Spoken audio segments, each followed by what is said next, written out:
love. Hi, I'm Marcus Holmes, the facilitator of the Love and Stuff community, and we're ready for you to join us on the next episode of the dating game. Forget all of the social distancing. Let's get up close and personal online. And who knows, you might make a heart connection that will lead you to a private Zoom room date.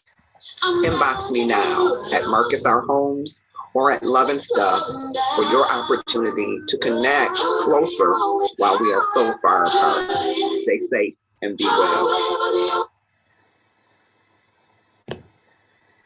And welcome to Love and Stuff. I am Marcus Holmes. I am excited to be here with you, and I hope that you will click share right now, tag some folks to join us in the discussion. As we prepare to go into our discussion, I want to thank you so much for your support. We're just about 800 views from last week's episode, so I hope that you will go and watch it and share it and help us get to 1,000 views, which is our weekly goal, 60 shares. And so we've got quite a number of shares, but I'm hopeful that you will help us to get to our goal of 1,000 views. Just like you did on Mother's Day, it's still growing, our Mother's Day show, and we will roll over 1,500 views. It continued to grow, and so I hope that you will click share and tag some folks to join us in that wonderful, wonderful time and opportunity. I also wanted to share with you and thank you for those that are here already, and we'll certainly hope that others will join us as the show progresses. We are streaming live through Restream, both on the business page, which is Love and Stuff, which we encourage all of you to go to, and my personal page, Marcus R. Holmes, as well as HR Passion Love and Stuff page on YouTube. So you can follow us on any of those platforms. And I am just going to share this with a few folks, and I hope that you will click share and join us there. While I'm doing that, I just wanted to thank those of you that are joining the Gratefulness Journey.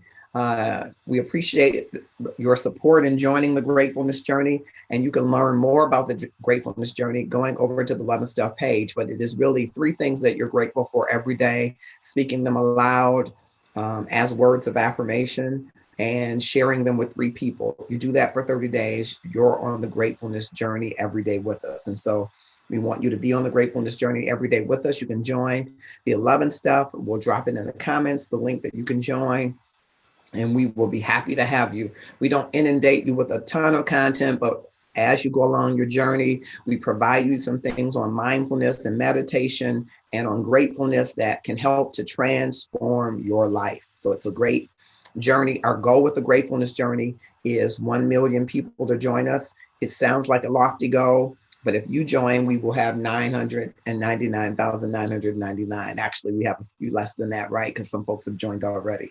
But it just takes 1 to get us to 1 million, 1 at a time. Those of you that have been with us for a while, we are moving toward our goal. We're coming closer to the 5,000 followers mark. We're not there yet, but we appreciate those of you that have followed us and stuck with us as we have grown our Love and Stuff page. Some of you follow me, and that's wonderful on the Marcus R. Holmes page, but I really need you to follow the business page. So if you would just switch over your follow, we got a number of people following the personal page, and that's great. I appreciate that. But the business page is where those analytics really count, those metrics count even more. And so we decided to sweeten up the road, on the road to that 5,000 followers. We decided we'd make a milestone as we go. And so if you go over to the Love and Stuff page, there's a post pinned about cheesecake. And if you like that post, you can be in a drawing to win a specialty order cheesecake from Royal Cheesecake and Varieties. And listen, you do not want to miss out on this cheesecake, especially with all cheesecake factories and stuff being closed. Not that this cheesecake isn't better, it's better, but you might not have heard of it, is my point. And you need to hear of it. They are out of Raleigh, Durham. They will ship to wherever. and they're going to ship a specialty cheesecake if you are the winner. The only way you can win is go to that post on Love and Stuff on the page, here on the page if you're watching from the Love and Stuff page, and click like. That's all you need to do to enter yourself into this drawing that we will announce the winner on Friday. So you're going to have to do it by Friday at noon, Friday 12 noon. Click like, and you will be in a drawing to win a specialty cheesecake delivered to you. How about that?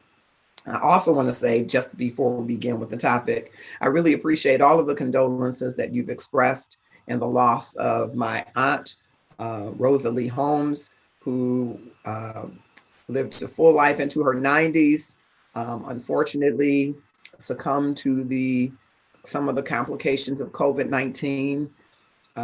And my hearts are going out to her children, Deborah and Ronnie, and that entire portion of my family in Toledo, and that stretches all the way to Texas. My prayers and thoughts are with them.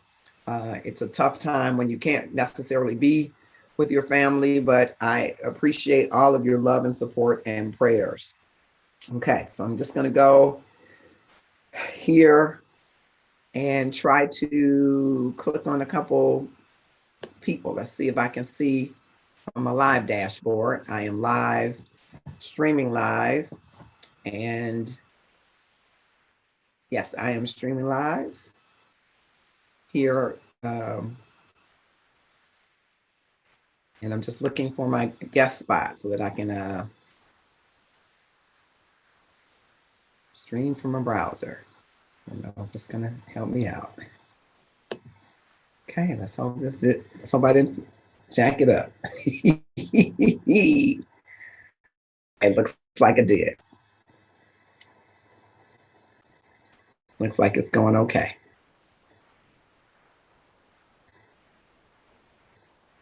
All right. Okay. All right. Oh, got it. So I don't need to, I can just invite some guests here. Let's see. All right. So I can invite guests both on Restream and on through Zoom. So this should be interesting, and let's see what happens. I should be able to see from both. So, all right. Okay. So I'm going to get into the topic, and I'm going to click share to just engage a few other folks, and I hope that you will join us in the discussion. Let's see, I'm sharing to a couple other places.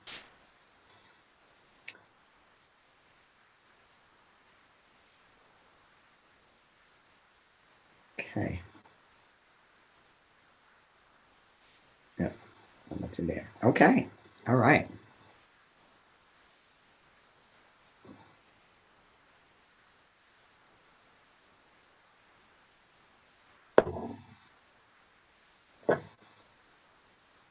Okay.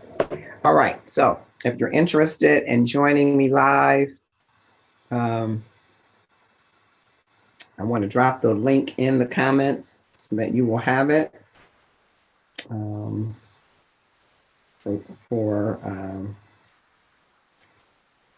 joining me live through Zoom. You can join me live there. You can join me live on Restream. Paste it there. Okay. Join me live there. You can join me live on Restream. Kamal Williams, thank you so much, sir. I'd love for you to join me on our associate producer. I also put the link for Restream. I can have up to 4 people at a time on Restream. Oh, I know. Okay, I'm going to do that. Okay. But you can come in. All right, fantastic. Valencia Etner. Oh, wonderful. Thank you so much for coming. What wonderful V encouragements we've been having. I would love to have you come either on the Zoom or on Restream. We're testing out Restream, so we're broadcasting to both our Facebook pages, the personal and the business, and also to YouTube. We decided not to do Twitch TV tonight to try to moderate the comments, maybe a little bit, but I want to see what it looks like when I have people in both the Zoom room and on Restream. So I'd love to have you join us in the Zoom room or on Restream. Okay, let me just check Zoom. Okay. All right. Okay.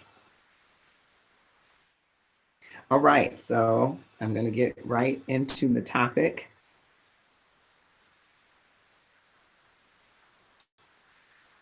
Okay, right into the topic. Just checking our platforms. Doing a little bit of moderating there. Okay. Here's the topic. And again, you can join me live. I'm aggravated, she says. I consider myself a highly sexual and very affectionate wife. We have been at home, her and her husband, since March, and my husband has become quite clingy, she says. We have a spacious enough home, 4-bedroom, 3-bath, finished basement, patio, backyard, that he doesn't have to be everywhere that I am, in all caps, all day, she says.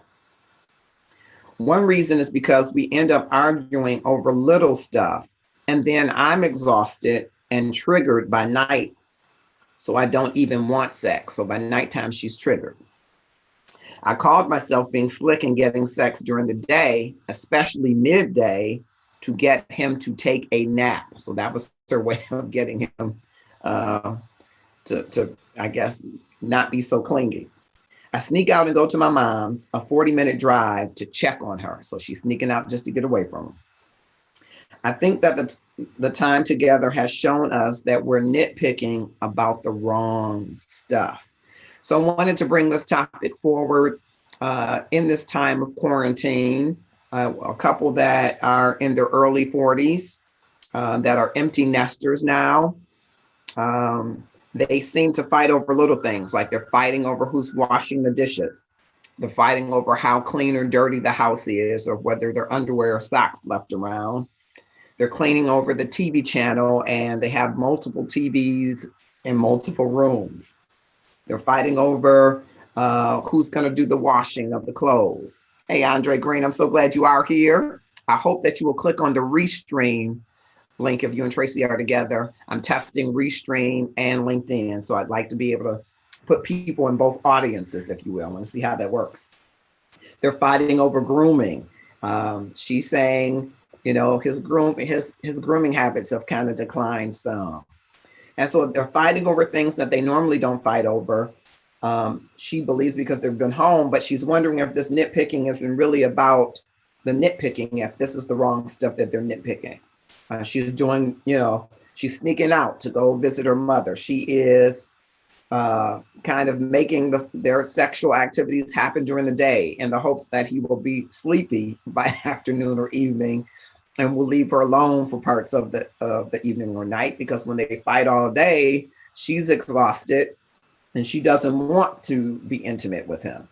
What do you say about people who are spending a lot more time together as a result of this quarantine? Hello, Nicole Baldwin. Thank you so much for coming. I appreciate you so much being part of our Love and Stuff community, you and Andre and others that are joining. I am trying to navigate a couple of devices. I put the link in there for Zoom. I put the link in there for Restream. And I'd love for you to join me on either one. So I can have up to 4 people on Restream, and Zoom, of course, we can have up to 50 people. So I would love you to join in. If you don't really want to have anything to say, you can join in the Zoom room, or if you do want to be highlighted and speak, let's try the Restream, since I'm streaming to our Facebook business page, which is Love and Stuff. I'm streaming also to our personal page, which people are starting to follow me on the personal page. I love it, but I really need you to follow me on the business page. So if you haven't clicked follow on the business page, we can't get to our goal. And we are also live streaming on YouTube, our YouTube channel as well. So I'd like to get you engaged in the audience, and there are a few folks here so far. And I'm trying to see who all is here. Oh, Ngozi L is here. I don't know if I've ever pronounced that correctly, but you know you are my honey pie. And so I know my associate producer is here, and I'm hoping that you all will come in and have some discussion. So the links are in the comments. You can join me live on Restream, or you can join me live on Zoom. And of course, there is a feature now that I can swipe one person in on Facebook. But before we get there, I would love to talk to you about this topic. I'm going to read it again. One of our associate producers or a senior associate producer will post it so that it can be pinned. Okay, but here's the topic. Oh, I love it. Thank you so much. And I want you to come in with me. Come in with me. Click on the link and come in, join me. So here's the topic again. She says, I'm aggravated. I consider myself a highly sexual and very affectionate wife. We have been at home, her and her husband, since March, and my husband has become quite clingy, she says.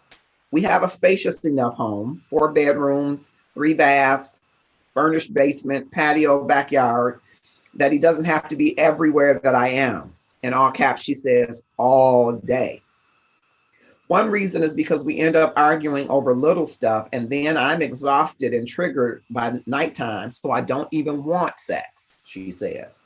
I called myself being slick and getting sex during the day, especially midday, to get him to take a nap, so she thought she would lull him to sleep. I love it. I sneak out and go to my mom's, she says, a 40-minute drive to check on her, but really she's just trying to get away from him. I think that the time together has shown us that we're nitpicking about the wrong stuff.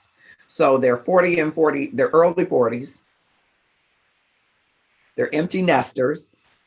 They fight over things like the dishes being washed or clothes being washed or the house being cleaned or the TV channel, because he'll come in the same room where she's watching and want to turn the channel even though they have several TVs in several rooms.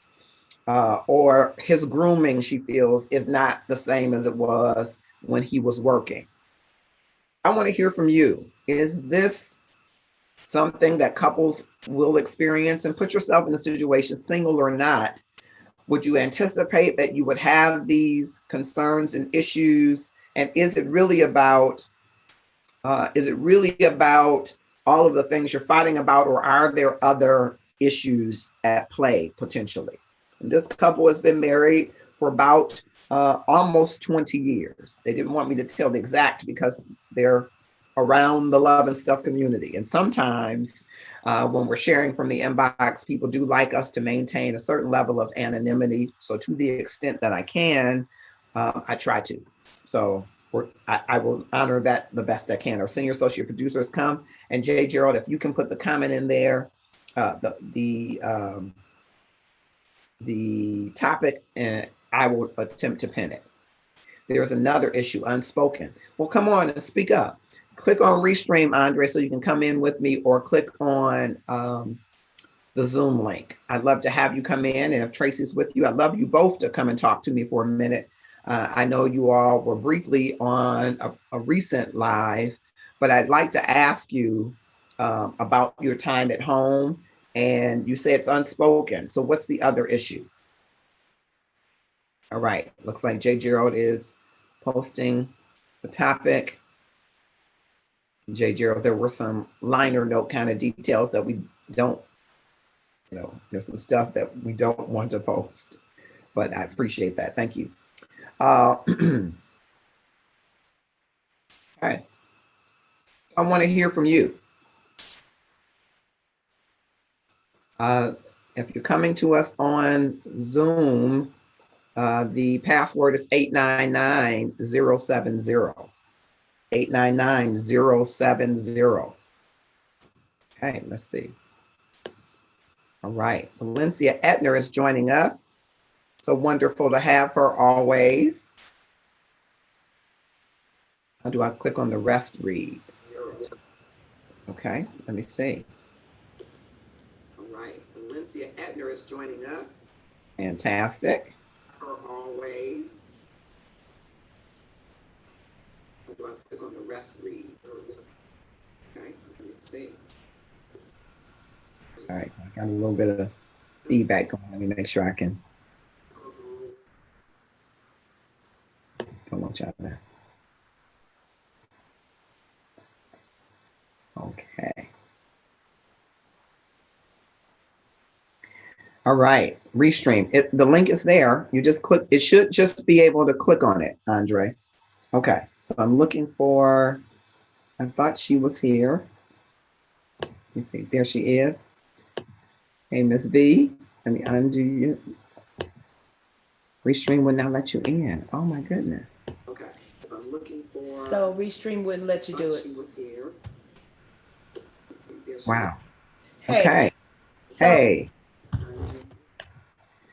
So it sounds like. Let me see. now let me in. So Restream wouldn't let you do it. Nope. It just kept saying couldn't connect to host. Hey. Okay.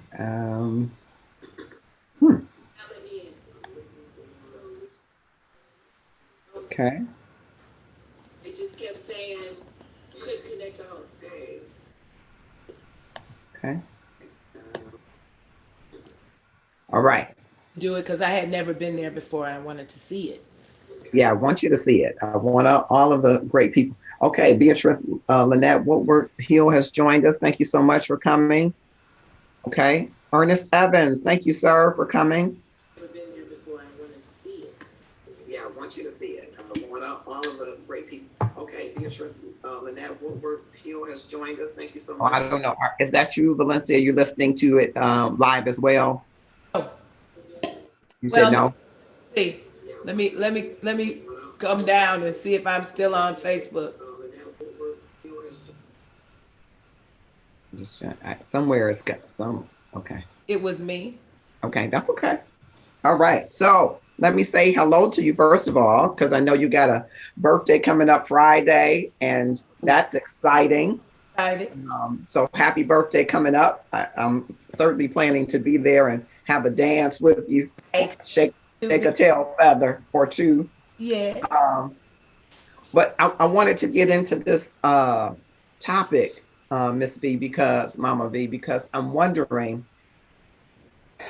people that don't spend a lot of time together, which is maybe an issue in and of itself, maybe, but people who don't spend a lot of time together, who are quarantined together and are fighting over the small things, or at least maybe small to us. Do you think that those are really signals of some other things potentially? I mean, I could believe that you could get cabin fever after all of this time, but do you think it's potentially something else? See, I truly think that whatever is there right now has been there. But because we live like ships passing in the night, we deal with stuff. We that word I don't really like. We tolerate stuff because we know I'm going to work in the morning and I don't have to deal with that. And then this comes up, and then kids are home, and kids are home, and you have no me time. You don't have a moment, and then here's this demanding spouse that's also here because spousal demands are not personal. They just come with the territory. One of the stories I really like called Story of an Hour. Kate Chopin says a kind intent is no less demanding. It may not mean anything by it, but you've had it. Yeah. And if there were issues prior to quarantine, pandemic, they're magnified. They're magnified. And that's for those who live with someone and those who live alone. Right. Right. For those of us who are without a mate, right, our being by ourselves gets magnified too. So yeah, I think that some of that is really just something that's already underlined. I think that they have to be honest about what's underlying. I think that the blame game has to disappear because the blame game is easy. The blame It's very easy.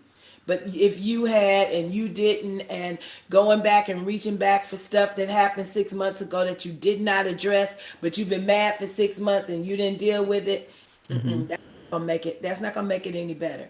There are many people who are going to come out of this situation. There, it's gonna happen twofold. There are going to be some people that are closer than they've ever been, Mm-hmm. and then there are going to be people who cannot make it. Yeah. They'll be done.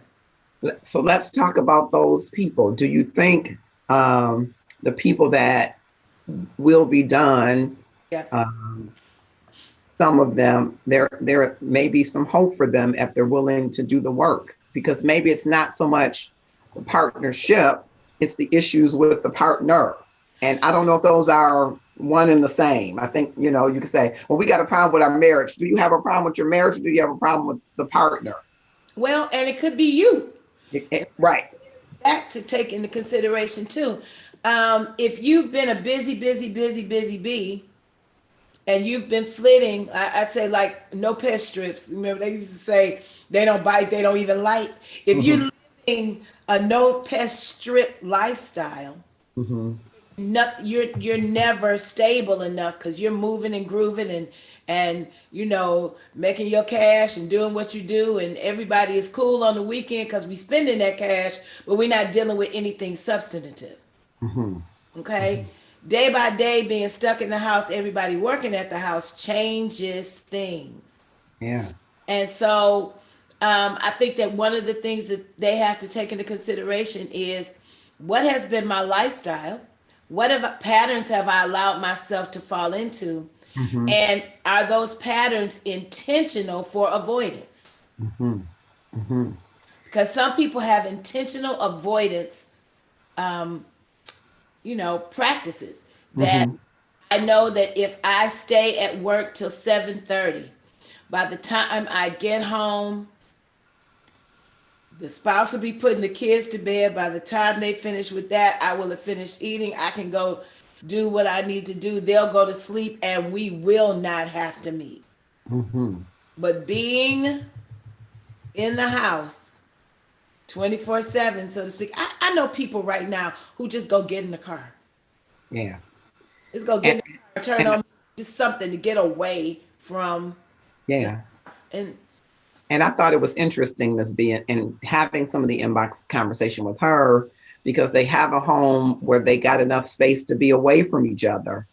They're always finding, they've got 4 bedrooms, they got 3 bathrooms. So sometimes you could lock yourself in the bathroom if you wanted to. Cal gonna take me away.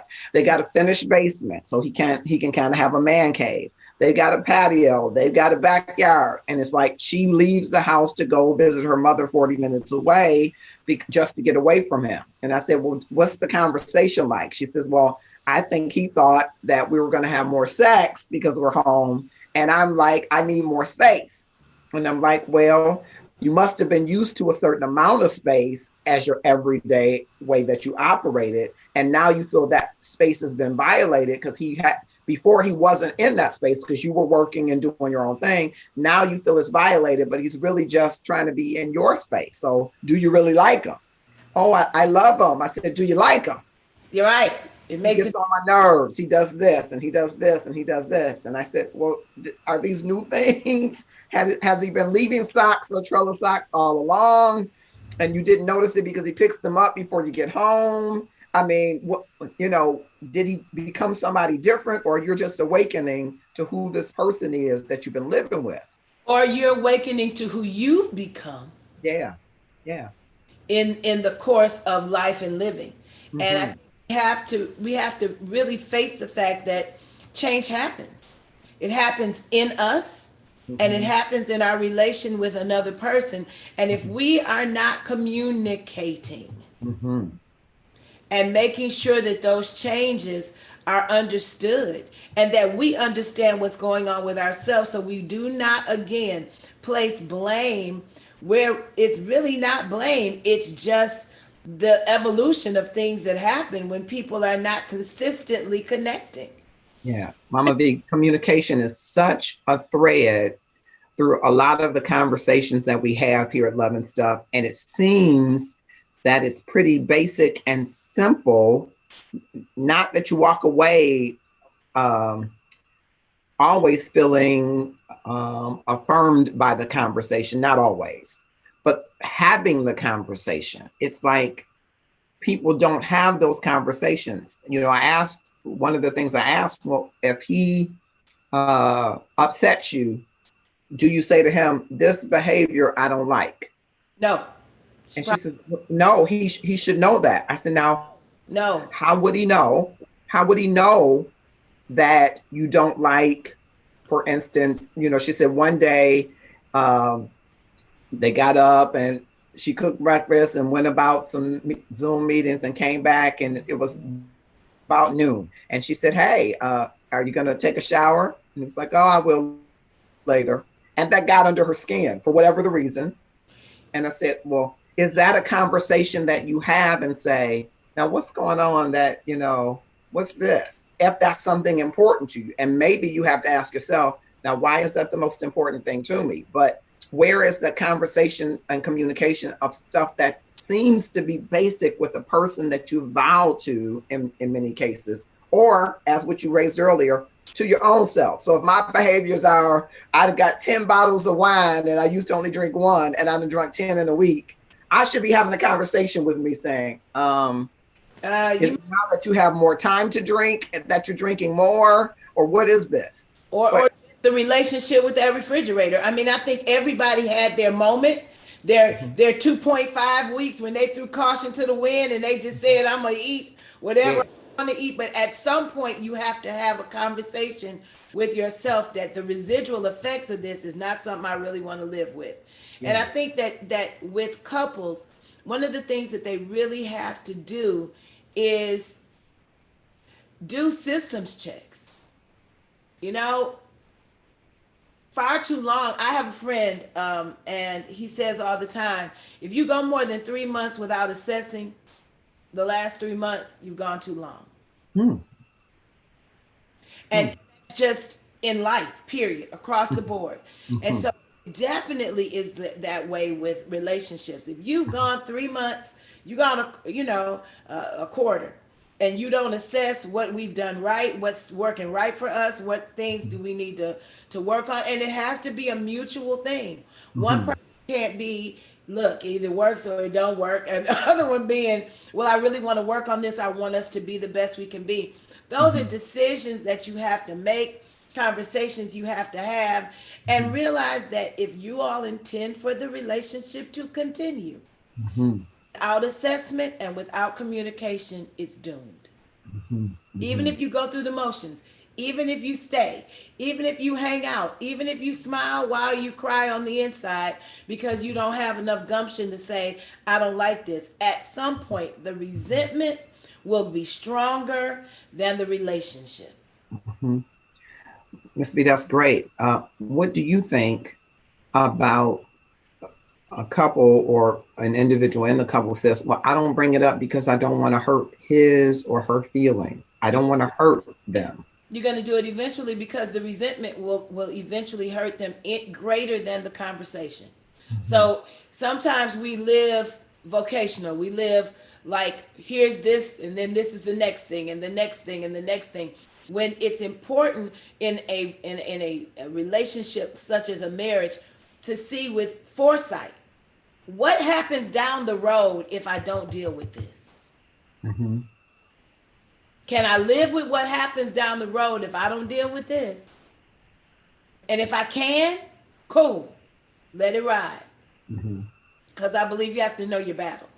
Yeah. But if you know that that's a deal breaker for you, and the more it happens and the more it happens and the more it happens, you can smile for a while, and in a little while it's going to change into an attitude. And why you got an attitude? I've been doing this and you didn't have a problem with it. Well, I should have said something. Yeah, you got to know. You just got to know. And it's better to know it, to have the conversation, to have the hard conversation and come out with a better relationship than it is to avoid the conversation and resentment be so strong that you can't overcome it.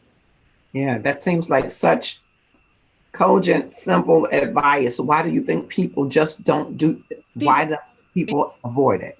reject. They don't want to be rejected. They don't want to reject. They don't want to be alone. They don't want to alienate the person they're living with because they don't want the tension. They don't want the atmosphere to change. And so it's easier to just, cover over it. It's just to, as Zora Neale Hurston said, it really wasn't my dreams. It's just something I draped over my dreams. It really wasn't. It's not real, Mhm, but we fake it until we can't fake it anymore, and by then it's festered.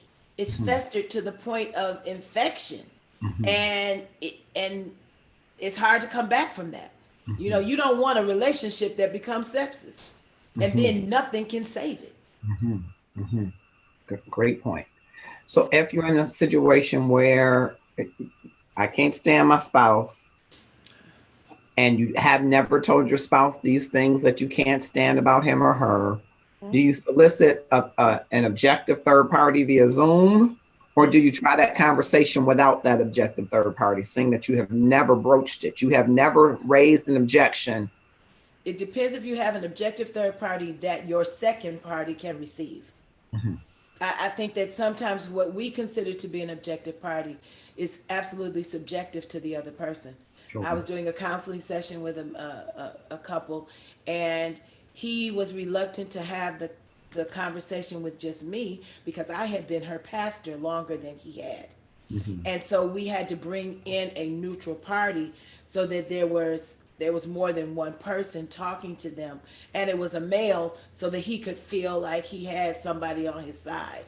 Mhm. um, but this is the last thing I want to say, and I got another meeting. Hey, Jay. Is that Hey, when there's a story that's told about a woman who says, "I'm done. I can't take it. I can't take him anymore.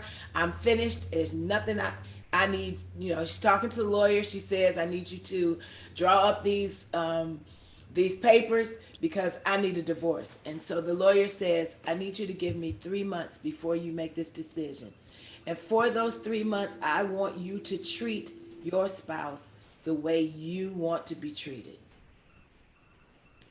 Every day, just don't think about it. Do him what you would have done, what you want done for you." 6 months later, the lawyer called her and said, "I've got these papers sitting right here. What do you want me to do with them?" She said, "Oh, you can tear those up. I have the most wonderful husband in the world." Mhm. Sometimes we Mhm. have to treat the way we want to be treated. And Mhm. we can't keep score all the time. Just do it. mm, See if the heart has the capacity to be malleable enough to not push back against that and Mhm. receive it, and then see if that can come back the way that you really want it. Sometimes we're so easy to throw in the towel in this age where we Mhm. just say, I don't have to live like this. I can do bad all by myself. Well, yeah, you can. You can do Mhm. bad all by yourself, but you can do good with somebody if you treated them like you want to be treated. Mhm. So I'm not saying it's a panacea. I'm not saying that it's the be all end all, but it's something to think about and something to look at. How am I treating them? Or am Mhm. I sitting back waiting on them to show me so that I can then in turn show them? The relationships are not 50-50, they're 100-100. And you give all you got.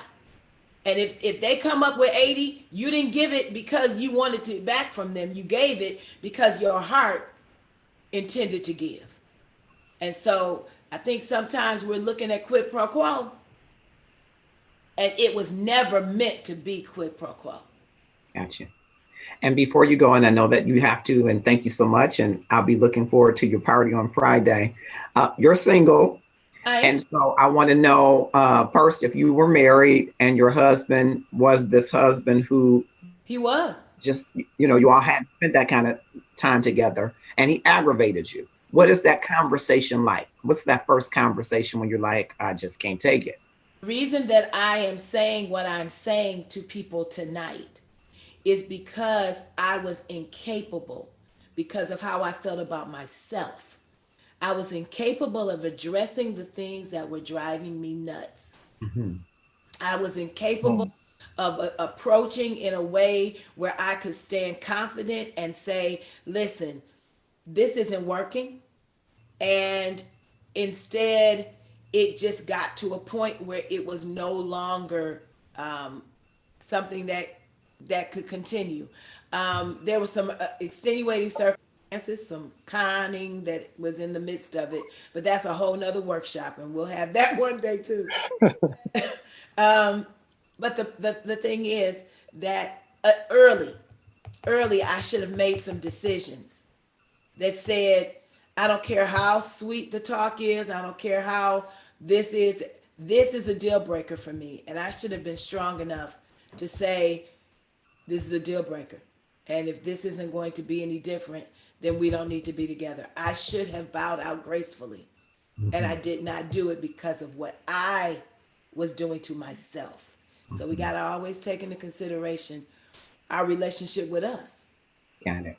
Okay. And last question, back to that singleness. So you're single, and of course, we're going to be having a dating game coming up soon. And I want to know, and I want our Love and Stuff community to hear, what kind of man is Mama V going to entertain for a date? I don't think anyone's ever asked me that question, Marcus. Well, I'm so glad I was the first. I these are probably my baseline. Okay. He has to be a man of faith, Okay. obviously, given my Now, life. let me ask that quickly. Does it have to be of Christian faith? At this juncture, with what I do for a living, yes. Okay. Okay. Okay. Um, Probably years ago, no, but now, yes. Okay. I intelligence and conversation and humor are much more important to me at this juncture in my life than a physical specimen. Okay. Though I don't want you to have so many bad habits, that since I'm working on me, I would like to not feel like our being together was taking me in the wrong direction. Mm-hmm. Okay. Okay. I It's necessary for there to be kindness. I Mm-hmm. do not do mean. If you want to be mean, find somebody else. I'm not that girl. Mm-hmm. So I think those are kind of my baseline things. I think that people should have some level of something in common. I think there Mm-hmm. should be enough difference to keep it interesting, but enough Mm-hmm. common to make it peaceful. Mm-hmm. You know, Okay. whether that's similar music styles or whether that's similar leisure activities, whether that's, you know, the same thought about travel, the same, that kind of thing, something that is your connecting, but enough difference that I'm learning from you every single day. Okay. For And, me, mhm. learning's important. Okay. And that person, does that person need to be in Texas? Are you, is, so the person could be anywhere in the world. Okay. Well, Just anyway, asking because there are, there are folks in Love and Stuff in Nigeria. So I just need to ask for the people that are, our time differences are different. And so people are inboxing me when I think it should be time for me to be asleep. They're inboxing and saying, hey, I, saw so and so on your page. And I'm like, well, come to the dating game. listen, people do what they want to do. And if you're open, that was the one thing that I knew that I had to get to, was to just be open.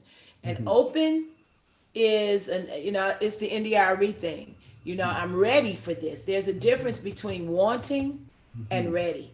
Mm-hmm. People are wanting, but they Mm-hmm. really ready. Mm-hmm. So when you're ready, Mm-hmm. then and I'm not going to make any apologies for who I am, what I do, what Mm-hmm. my life has been. Mm-hmm. Bring your A game. I'm going to bring mine, Mm-hmm. and let's see where it goes. And Okay. that's where I am. Okay. I'm leaving you alone, but what's the ideal date like? In the age of COVID-19, Mm-hmm. I think the ideal date is late night conversation. Once everybody's done with what they're doing, and I don't mean a sexual conversation, I mean for real a conversation. I mean that I look in my inbox and someone says, I'm taking you to dinner tonight. Here's this amount from Grubhub. Order your food. I'll be Mm-hmm. eating at the same time. Let's meet online at 7:30 and Mm-hmm. a meal together. I think that we've got to be creative.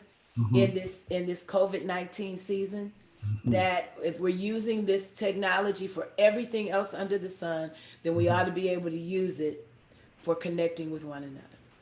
That's great. Okay. I'll look to see you on Friday. V Encouragement is every Tuesday at what time? Thriving Tuesday Moments of Encouragement, hashtag V Encourage, is every Tuesday at 10:45 a.m. Central Standard Time. So Okay. right before lunch on the East Coast and mid-morning for the Central and early in the morning for the Pacific. Wonderful. All right. Thank you so much. I appreciate you stopping through. Love you much. That's Mama V from our Love and Stuff community, and some very good, very sage advice. I appreciate it. All right. See you soon. Okay. See you Friday. Has Yes. joined us. Orlando's Dunning has joined us. Frank Sayers, Denisha Butler. Thank you all for coming. I hope you will click share. I was looking for Andre Green, but I think he was having trouble, as well as Ngozi L was having trouble getting in on Restream. So I'm trying to.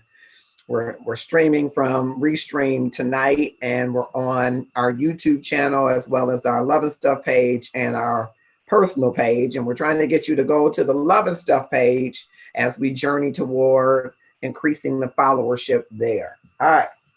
Our senior associate producer is on, and if you want to join him and I, the link is in the comments. We've been talking from the topic. She just wants some space. Give me some space, she says, of her husband, that they've been at home, quarantined since March, and she is at wit's end. I want to ask our senior associate producer, Jay Gerald, if you were, go back to your days of when you were married, if you were married, do you think that you would be able to coexist in a quarantine like that? You talked about with hindsight. I would say yes. Yeah. Okay. Yeah. You know, well, I say yes, but I'm not in that situation. But and hypothetically, I would think yes. Mhm. I would, you know, this reminds me, one of the things that I've been talking about ever since this COVID-19 started was this really pushed us 15 years down into our future. Hmm. From everything from people being in the house, people ordering food from the home, people ordering groceries from home, people, you know, just everything in general. Mhm. Transportation, even people won't leave their homes. Mhm. People will be working from home. Mhm. Everything will be done in the home. And Mhm. we, you know, we talked about it, especially in retail. In Mhm. retail, we've talked about it at length Mhm. and at nauseum. Mhm. And what has happened is now we are at that point 15 years down. Mhm. And now, because it pushed us into that future, Mhm. suddenly and without any type of warning or anything else, we're here. And And I want to ask you this question before you go on, and let me just jump in here and say Gerald Simmons has joined us. And Gerald, the link to join us live is the Zoom link. I'd love for you to come in because I want to ask you a question on this topic. But Jay Gerald, how are you mm-hmm, before? Um, but we haven't lived our lives in this way, right? So you exactly. have a couple that's together and Mm-hmm, they're a team, but their team engagement is not 24/7. So they right, haven't built a life on being together 24/7, even though that is the overarching principle. I'm with you, you with me, we're going to be together happily, right? right, But that has got work involved, and that's got fraternities and sororities involved, and that's got church work involved, and that's got right, all of these civic and extracurricular activities. And now those have dissipated, right. evaporated in some regards. And Yep. now you are together in ways that you haven't been since the honeymoon. So this is where I'm going. Okay. This is where I'm going. They're 42, they're 42 and 43. Mm-hmm. Think about 15 years from now, where they might be, or even 20. Let's say they're retired. Mm-hmm. These are issues, and I wish we had an older couple Mm-hmm. who would come on to Zoom Mm-hmm. and would tell us what it was like to transition from working all the time and not being around each other to the point of now we're retired and now we got to learn each other all over again. Or some empty nesters, some recent empty nesters who now don't have the kids around and like, now we got to find out about each other again. So yeah, these are empty nesters, and I think this quarantine has hyper extended that. So they're empty nesters, but they didn't get a chance to walk in it as much because now they're empty nesters in a quarantine. Exactly. So it's a quick, fast adjustment for them. If Gerald Simmons is here, now I won't call him old. He might beat me up. But he's been married for a number of years. So they may be able to weigh in and comment on that. Tasha Green is joining us as well. And I would love to hear their comments on it. Even if they'll type it in or however they need to do, I'd love for them to join us, of course. Because I think that would give us some insight into navigating, even although this is quick. They haven't had a chance to really, okay, wow, now what? They haven't really had a chance to talk about it. And get ready and prepared for it. Right, because it's quick and unplanned. Whereas in most cases, when people retire, there is some plan to it, right? So you're planning on going home and being together or traveling. But in this case, you can't even travel together. You're going to be at home together 24/7. And what does that transition look like? Because even once you decide that you're going to retire and both y'all decide, or now y'all at home, it still is going to take an adjustment. Sure. And of course, as you know, it's going to take an adjustment. And although they didn't have the time to really adjust, now what do they do in order to adjust? And I think it takes a lot. I believe that it's going to take a lot of grace because they're both, you don't know what here's the and you said it earlier. There's no conversation about the whys. Well, why is he always around? What am I showing and what am I giving off that tells him that I want him around all the time? Because it could be something as simple as that. Yeah. It could be some, or it could be that he wants to be with his wife. Right. It could be. But we got to find out why. Yeah. On each part. Yeah. Why do you feel that he shouldn't be around all the time? Yeah. Is it something that you might want to get used to? Watch what I said. Is it something that you might want to get used to?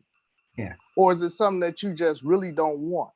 Yeah. Because there may come a time when you look back on this COVID season and say, dang, let's say they find a cure and all of a sudden there's a cure and we're all, back to our old normal.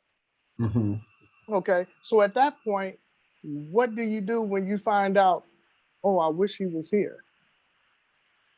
Because it's not till something leaves you that you miss it. Isn't that true? Trust me. It's not till something leaves you that you miss it. Yeah, I love Cedric Jones just came in the room. I hope that he's with his wife. Sir, if you wouldn't mind coming in on this conversation on Zoom, the link is in there. I'd really like to ask you what the time at home, if you all are both working from home or not working, what that time how that time has impacted your relationship. We're talking from the inbox of a wife who says she needs space, that in their 4-bedroom, 3-bathroom, finished basement, patio, and backyard home, she can't get away from her husband. And so she tries to dupe him by having midday sex with him to knock him out, hoping that he won't bother her. We need a bigger. Not really working. They're empty nesters now, and that's not working. But they're forced in a situation where they're together a lot more because they had very active lives and fraternity, sorority, extracurricular activity, and now all of that has dissipated, evaporated, and now they're together 24/7. As a matter of fact, she writes in the inbox that she goes to visit her mother who lives 40 minutes away just to get away, to pretend like she has to go check on her mother. We need a bigger boat. To hear from some folks about how do you manage that time together if you aren't used to spending that much time together? So hopefully you can join us if you guys are available. So um, what is always fascinating to me is something that you mentioned earlier, Jay Gerald, is that people don't talk about how they're really feeling. About the real stuff. Yeah, they don't really talk You know, about, I don't want you under me 24/7. You've never been under me before 24/7, so let's not start this now. Or they don't say, okay, we both are going to be home. What does that look like? Okay, I got my room, you got your room. We come together in our master bedroom. I got an office. I'm going to the man cave. I like to be together in the morning. I like to be together at night. Why aren't these conversations being held? and a lot of it has to do with exactly what Mama V said. Uh, a lot of people, because they don't want to be rejected, Mhm. and that's that. I wish more homes were safe zones for those conversations. Mhm. If we don't, if I don't say nothing else tonight, let me say this. And if nobody hears me on if couples don't hear me on anything else, hear me on this. Make sure that you support one another, because nothing else, if you haven't learned anything else in this COVID season, nothing else really matters except for the four people that, or the people, I used to say 4 people or 5 people that was in those 4 walls. But whoever's in your 4 walls, Mhm. that's who matters. Mhm. Ain't nobody else going. Let me put it. I'll put it to you real plain. Ain't nobody else going to have your back except the people that's in those 4 walls. And Mama V said something similar to that, which I thought was pretty profound as well. If you're the only one in those 4 walls, that's you as well.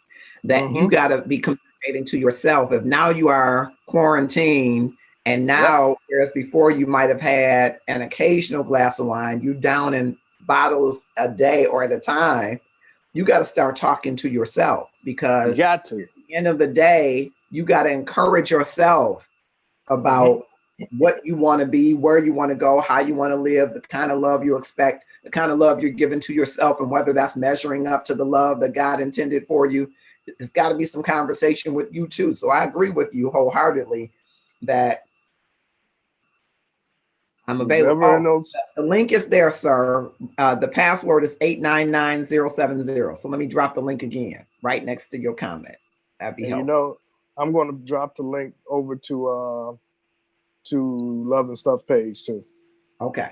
So just it in should be case he's coming on the in all of Android. the comments, but yes, we're live on through Restream on both the Love and Stuff page and the Marcus Our Homes page, which I appreciate you following, but we need you to follow the Love and Stuff page. And we're also live on the YouTube channel, which is Love and Stuff. So a couple of different platforms, and hopefully on Restream I can see all of the comments. As a matter of fact, I need to go back and check.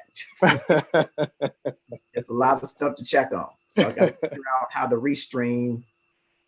I think I have to disengage one camera when I want to bring somebody on Restream so that I can be seen on that camera and not on this one.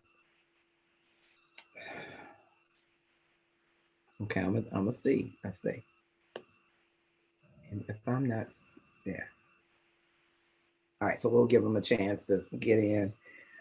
Again, the password is 899070. All right.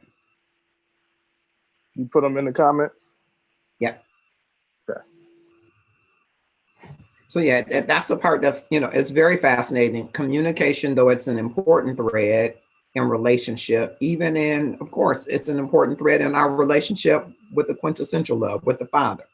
Mm-hmm. And, we oftentimes won't have conversation with him. We won't have that conversation either, will we? We won't say, what we're really thinking, even though he knows our thoughts. We'll still hold back what we're really feeling and thinking. And so I think that is manifesting itself in other relationships, but that's so key to be able to have that conversation with yourself if it's just you, and with others if it's others. I was talking to someone about work from home strategies. If you're not used to policing yourself or having nudges to get you doing, there are enough technical, enough tools, tech tools to nudge you that you can build in place to nudge yourself. If you're not the kind of person who works well autonomously, you need to use the technology to send you reminders and send you milestones and send you nudges so that you keep working toward your goal, because you need to have some communication in that. It would be the same thing in the relationship. You need to be able to have some communication. And Mama V said one great, every 3 months, okay, how are we doing? Every 3 months, revisiting your goal. Every 3 months to see if you're on track. I'm a big proponent of milestones because it's just a small goal. It's not the marathon. Yes, you want to be married 50 years, 80 years. My aunt that just passed away, I think her and my uncle were married probably 60 years. A lot of them married a long time, a lot of years. Right. And hung in there and weathered all kinds of storms through those 60 years. But they hung into the relationship. So that might be goals. When people say, oh, marriage goals, that's great. But along that way, you get to 60 years or 10 years or 5 years. You got to get to 2 first. Right. And before you get to 1, you got to get to 3 months, and you got to get to 6 months. And it's the same with obtaining your master's degree or your Juris Doctorate or your bachelor's degree or your associate's degree or your high school diploma. You don't get the 4 years at once, even though those 4 years go fast, or 2 years or 15 credits or 18 credits for the master's or however many, 36 goes fast, but you get it one at a time. You don't get it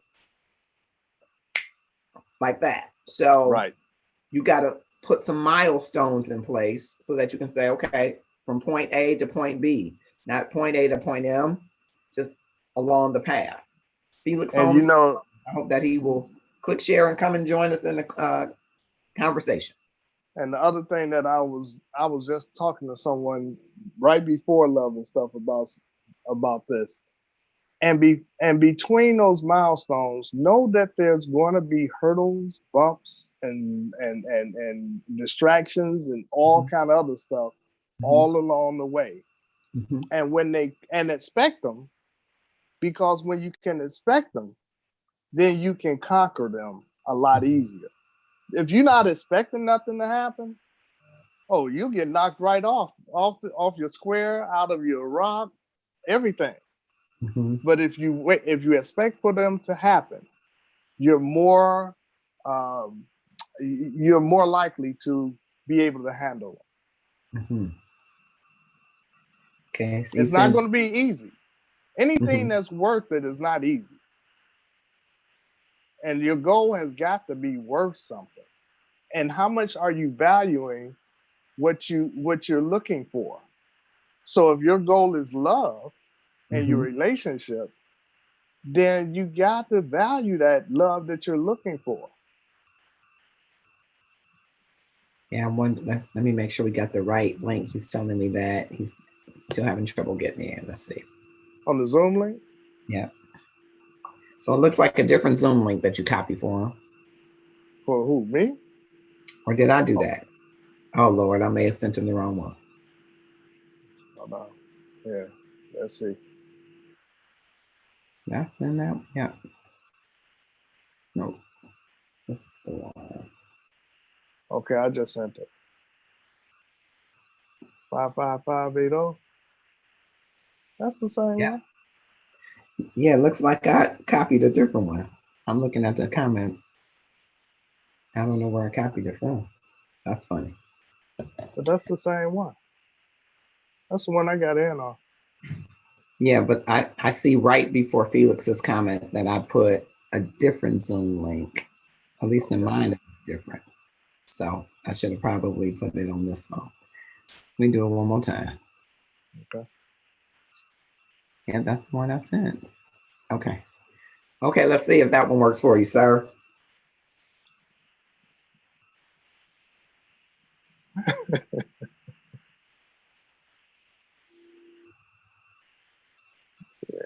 Okay, so yeah, definitely want, all right. Thank you. Tabitha Goodner has joined us. Thank you, Tab. Coming through. We're at the 9:36 hour. We are streaming live from Restream and from to our YouTube channel as well as our Facebook page and business page. Just Yes. as taking a small, brief moment, I want to encourage you, if you haven't gone to the Love and Stuff page, to click follow. We have a little bit of a contest going. We put a sweetened the deal for you to help us get to our goal of followership by a cheesecake. And if you click follow, click like on the post rather, you will be able to be entered into a drawing to win a specialty cheesecake from Royal Cheesecakes and Varieties out of Raleigh, Durham, North Carolina. They ship anywhere, and so you definitely are welcome to join them. Definitely welcome to click on that and join us. Hello, Tabitha. The link is there if you want to join us on the link. I'm going to check the comments on Restream just to make sure I'm tracking with everybody. Let's see if I can switch cameras there. Get a couple of different things going on. The link is in the comments if you want to join us live. It's 9:37 here on Love and Stuff. And we're talking from the inbox of a woman who says she needs some space from her husband. She needs space, even though they have 4 bedrooms, 3 bathrooms. Need a bigger house. They got a finished basement. They got it all. Looks like we got Cedric Jones coming on in here. Thank you, sir. Okay. Yes. Hey. Hey, sir. How are you? All is well, man. How about you? All is great. Thank you so much. Good. Bless you. I don't know if you heard the topic, and I don't know if the Mrs. is with you, but what we're talking about from the inbox where most of our topics come, a wife is saying she needs space. She needs space. They have 4 bedrooms, 3 bathrooms, finished basement, patio, backyard. But now that they're both home since March, her husband wants to be right up under her all the time. And she says she needs space. And so we talked first to Valencia Etner out of Texas. We call her Mama V in the community. And she was saying probably more than the space is the issue. What would you say, being married and, I get to, see you on Facebook, your love for your wife and her love for you.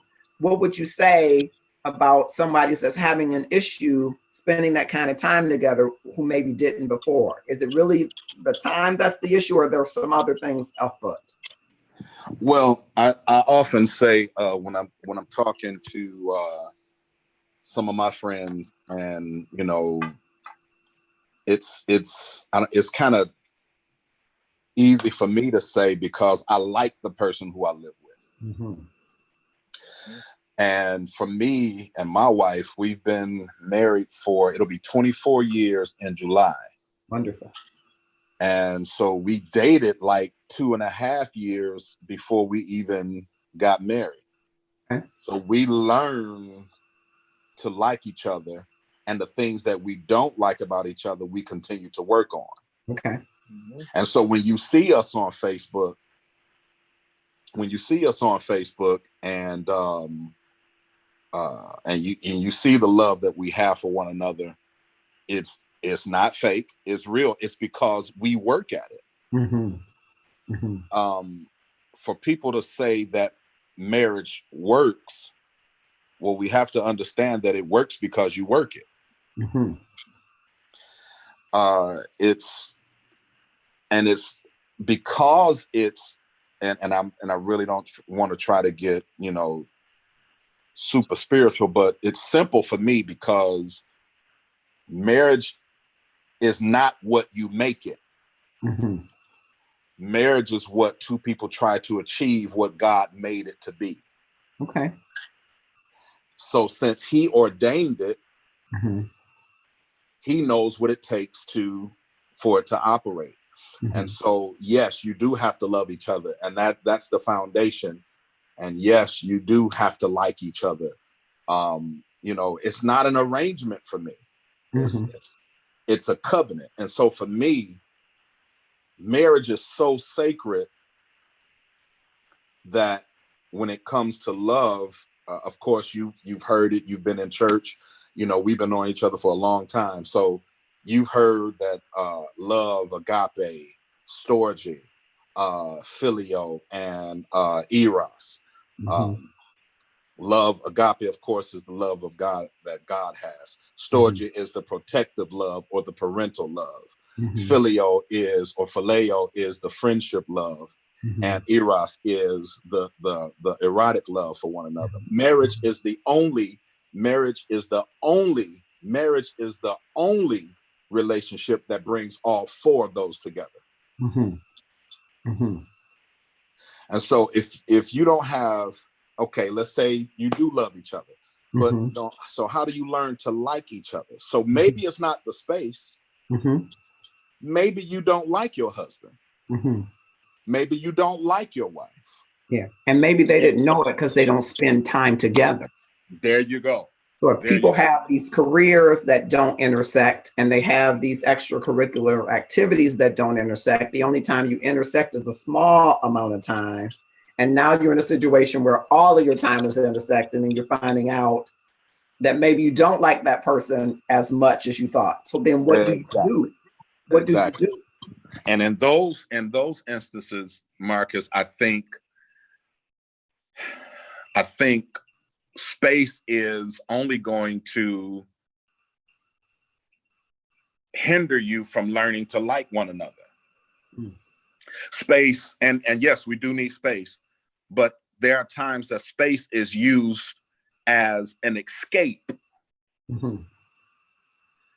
Rather than space is you, because my wife is in the bedroom now. Mm-hmm. And I'm in the living room. This is when because I work from home, so I'm in the living room sitting in front of the computer. Mm-hmm. And so when I'm at work, she usually doesn't bother me and say, unless hey baby, you want something? I'm getting ready to cook, or you want some water, or like I can be in the middle of a web meeting with my team or with the company, and she'll walk in the room and she'll know that I'm talking because, you hear the other voices, and she'll say, oh, I'll just wait, or do you need anything, or I'm about to go to the store or something. And so that space that maybe the young lady is looking for is really for an escape, rather than she probably needs to pull up by her big girl pants and say, what's the issue? Because escaping the issue is not going to help you solve it. Mm-hmm. And you being a pastor and having colleagues and friends, do you find that people just don't communicate? I mean, to me, it sounds like it would be pretty simple to say, I'm not used to spending that much time with you. Therefore, we got to work this out because I don't want to run into your dirty clothes, or I don't want whatever right. the issue is. It would seem like it's simple to say this is an issue, but yet people don't. They don't do that. Why do you think that is? One of the reasons why I think that is, Marcus, that's such a good question, and you made a good point. You said maybe these careers have not allowed them to learn to like each other. And listen, man, listen, like I said, I've been married. It'll be 24 years this July. We'll be married for 25 years next year. Wonderful. We are still learning one another. I don't care how long you've been married. There's going to be some things that's going to,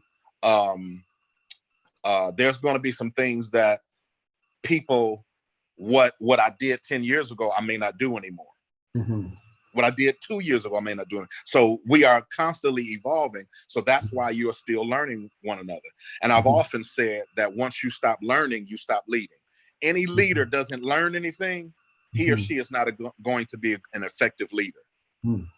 So the reason why I think, back to your question, the reason why I think that communication is a problem, or because we think that when we communicate, like right now, you and I are talking and you listening, and at any moment you can cut me off, but that's really not communicating. Communication is when the receiver understands what the sender has sent, regardless whether they agree or not. I may not agree with it, but at least if I understand it, then that'll make me pump my brakes and say, oh, that's why Marcus responds this way. Now I understand. And so now I try to adapt.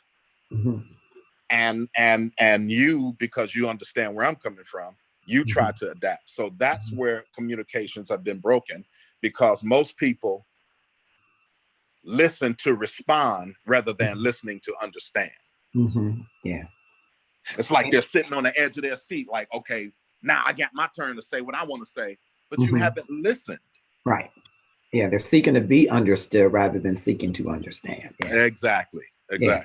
And do you think that's the power of the will, that somebody's just, so in a situation where you are in a relationship, again, it seems basic to me, but it seems like we're not listening to understand. We're listening to tolerate, or listening to pacify so that we can get through that point. But if the end goal really is understanding, we're not getting there. And it doesn't seem, maybe that's where people are thinking. I don't know. Right. And if all I've been concentrating on is my career for the majority of my life, I don't know how to communicate with my husband.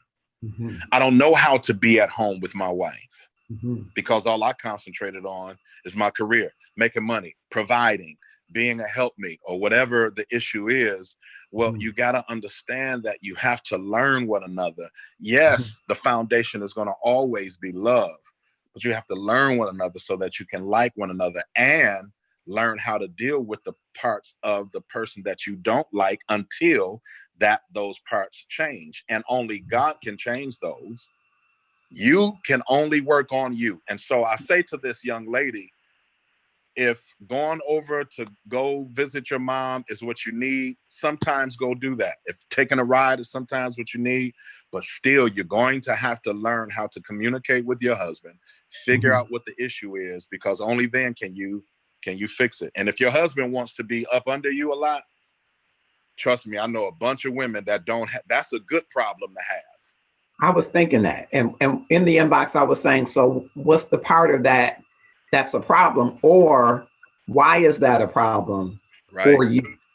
Yeah. Because a lot of women want to know where their husbands are, and they're looking. Yours doesn't want to find a way out. He wants to be under you. So you got to ask yourself, why is that a problem for me? Right. Because like you said, a lot of men aren't even coming home at night. Yeah. And the only reason why they're coming home right now is because of the coronavirus.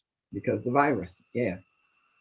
And so I enjoy being at home, man. I told my wife a couple of weeks ago, I was like, I don't know when we got to go back to the office, but I ain't in no rush.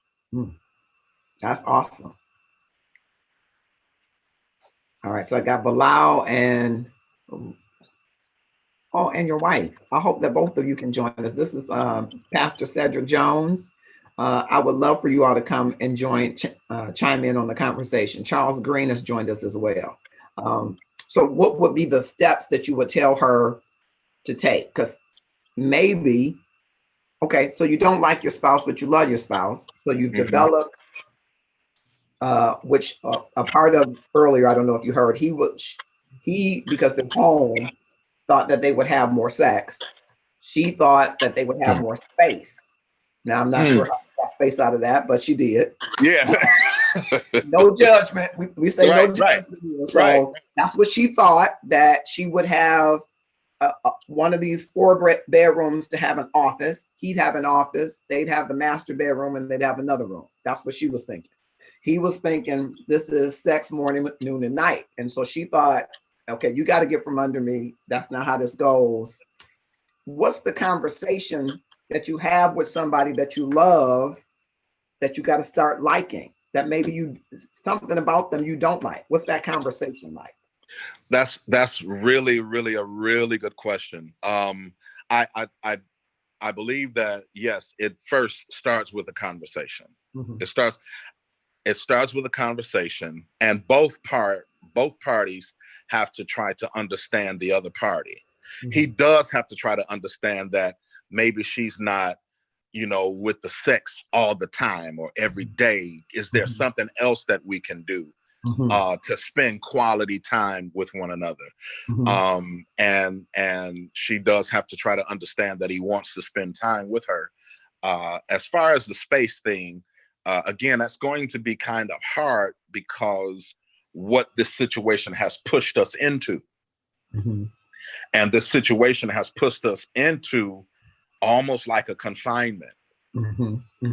Not solitary, but a confinement to where I have to be with someone who I've told God and everybody else that I will be with them, sickness and health, rich or for poor, death do us part.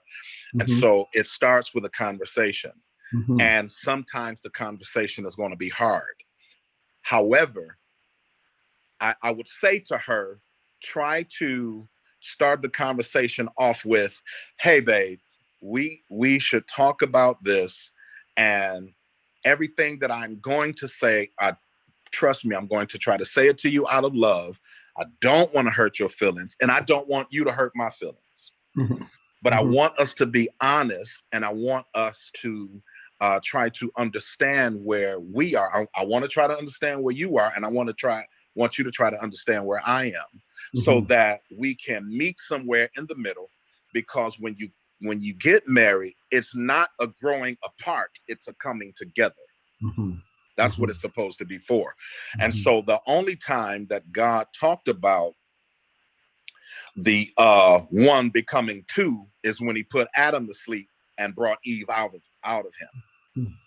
Ever since then, the two shall become one. And in order to do that, it's going to take love. It's going to take conversation. It's going to take communication. It's going to take understanding. It's going to take a full giving of oneself, not 50-50, 100-100. Because if I'm giving 50% of myself to my wife, where's the other 50% going? So I need to give all of me to God, to my wife.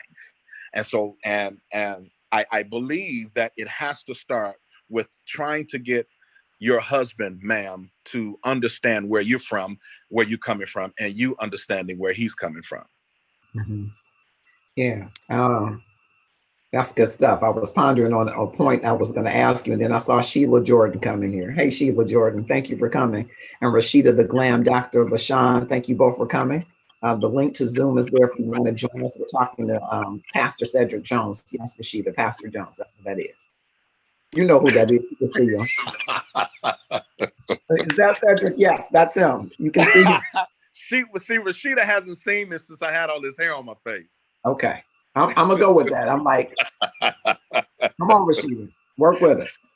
I want to go back to this because you said earlier that you got to work at it. It's not going to work itself. You said it a much more eloquent way, but you got to work it. Okay. Yeah. So when you are in a relationship with somebody that you love, that's the erotic, but they're imbalanced because he has a different view of that. But you don't have that friendship part. What do you do to develop that friendship part? Because you can't go nowhere. I mean, you can only talk, right? So what do you do? What would you suggest in developing that friendship part? Because they are in quarantine. And as I was saying to her, for the kind of work that she does, who knows when she's going to be going back to work. So you might have some time to build this friendship. And I'm always going to tell somebody, Pastor Jones, if you got somebody that you love, you can work on the like. That's just my thing. Absolutely. I could be totally wrong. No, I agree with that. I'm single, and I that's my disclaimer. But I believe if you love somebody, you can learn to like them. Now, you won't like anybody if you let your ego get in the way of it. Absolutely. Because you don't have to like anybody. Absolutely. You can live entrenched in your ego that everybody else is flawed but you, and you will not like anybody that way. Absolutely. If you're willing to acquiesce some of that ego, you can like anybody. You can find commonality with somebody and build on that as a fulcrum. So I'm a big believer of that. Even people that you don't like, just wait a minute, they will evolve and change. Even people Absolutely. that are racist, even people that have been born in racism, they can Mm-hmm. evolve and change. So you can build a connection, but the building of that connection is real work. So Absolutely. how do you do that when you're in this house and you want more space? How do you go about doing that? The only way that I can think of, and I can't see the comments, but you tell any one of the people that's on, they can help me. Well, let me jump in there just for a second. So Nicole Baldwin is here. Hey, said they don't give me no shouts out like this. I'm glad. Thank you so much. Reba Franklin Muhammad is saying cut the sex. Okay, Reba, you need to come in so you can explain that because Bilal is listening. I want to hear from you and your husband on that. What do you mean? Sheila Jordan is waving. Okay, that is a high, Marcus. Okay, I feel better. Okay, so okay, I will try to moderate the comments. I'm trying to look at two platforms. Go ahead, sir. Yeah, I got you. So the only way that I can think is it's going to be my answer is going to be simple but yet profound. And the only reason why I believe it's going to be profound is because I'm taking a page out of Jesus's book. Okay. Okay, so you've heard the story that when he was 12 years old, and preachers have said that he puzzled the doctors and he puzzled the spiritual leaders in the synagogue. You know how he did that? By simply asking questions. Okay. He wasn't there teaching them. Mm-hmm. He was teaching by asking questions. Mm-hmm. Mm-hmm. And so that's how I think that if you go back to the basics of here's the problem, mm-hmm. ask questions before you try to solve the problem. Mm-hmm. Mm-hmm. I find out that we learn more by asking questions, trying to solve a problem, rather than just trying to dig in and guess what the problem is, or guess what the answer is. And I used to do that in school. Try to guess what the answer was. You know, a lot of exams I think I failed when they required me to, when they weren't multiple choice. Mm-hmm. When I had to write the answer or something like that. Multiple choice is easy. Mm-hmm. Do I love you? Yes. Do I like you? B, C, or D, or whatever. Mm-hmm. But you have to go back to the basics and begin with asking questions. Mm-hmm. Hey, honey, I know we've been married for 10 years, but what is it that you like again? Mm-hmm. What is your favorite color? Mm-hmm. My favorite color, again, because we're evolving, my favorite color used to be blue. Mm-hmm. Now it's green. Mm-hmm. And that's, you know, for personal reasons. Sure. But the point of the matter is, go back and ask your husband some questions. Why you want to be under me? Mm-hmm. Is it something about me that you like this much, or is it because you miss me because we usually don't spend a lot of time together, or is it because you feel neglected, or you feel lonely in this house with me? Is it something else that I could do, or is it something that I'm not doing, or is it something that you're not? We have to come back, and it starts with communication and asking questions. If I want to learn to like somebody, I have to get to know that person. And you said it best a few minutes ago. Mm-hmm. I love you, but there's just some things about you that I really don't like. And so those things about you that I really don't like, I need to figure out why I don't like them, why they irritate me so bad. Why do I think I need this much space? And so ask yourself some questions. When I preach the word, I interrogate the Bible. Mm-hmm. Why is this? Who said this? Why was this a law? Or what happened here? And so, you know, you got to begin to ask questions and start with the basics. It's simple, but I believe it's profound. Yeah, you only get an answer. You only get an answer if you ask a question. I do too. I also think that she should be asking some of those questions to herself. She should want to know why he's so bothered by some of the answers. Why are you so bothered that he wants to spend the time with you? Why are you so bothered? Why do you need that space? So I think I think all of that is great. Yeah. Reba says, cut the sex out. Cook together, work out together, do chores together. Now, Reba, I want Bilal's, I want your husband to respond. I want to hear what his side of that is. I want both of you to come in, but because he's saying, Reba, that he wants more sex. So I don't know if that's a good idea. I don't know if now Reba said cut it out. Not reduce it, but cut it out. Yeah. And so that's what I was talking about earlier. If my wife says, well, I don't feel like it today, or can we do something else, then I have to be understanding to say, you know what? Yes, we can do something else. And then sometimes she's going to need to be understanding of why I don't want to do something else.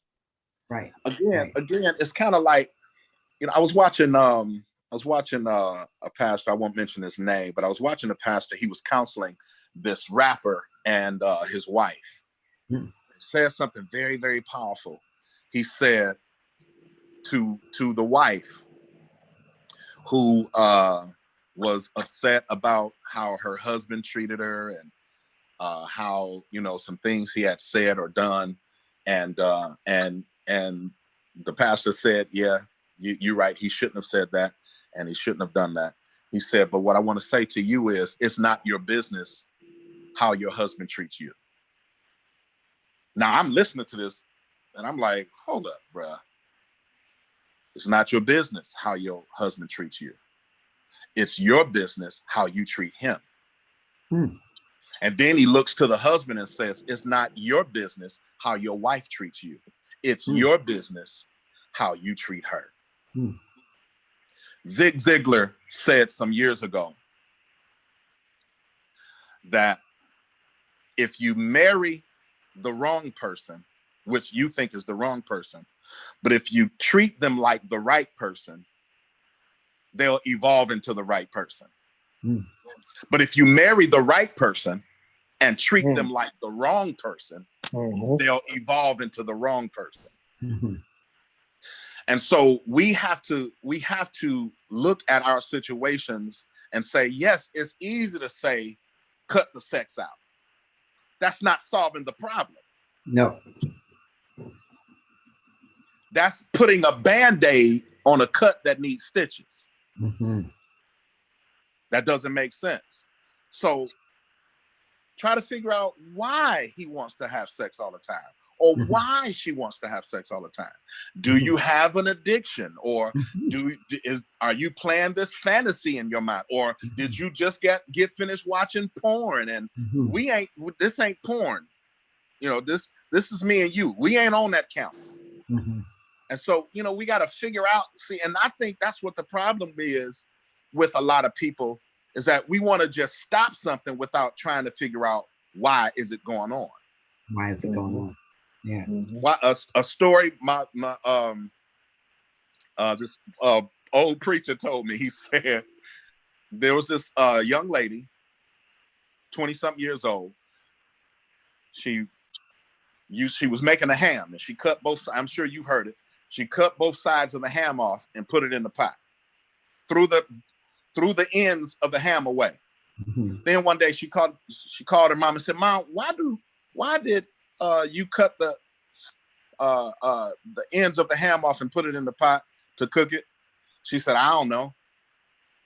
She said, "I got to ask my mama." So she called her grandmother and said, "Grandma, why did Mama used to cut the ham off?" She said, "You did it." She said, "You did it, and she learned it from you." And so her grandmama said, "I don't know. I got to ask my mama." So she called her great grandmama and she said, "Why did you cut the ends of the ham off and put them in the pot?" She said, "Oh, baby, I did that because the ham didn't fit in the pot." So the issue is a lot of stuff we just doing just because we saw somebody else doing and don't even know what the problem is. Yeah. So now you cutting off something, you don't even know what the issue is.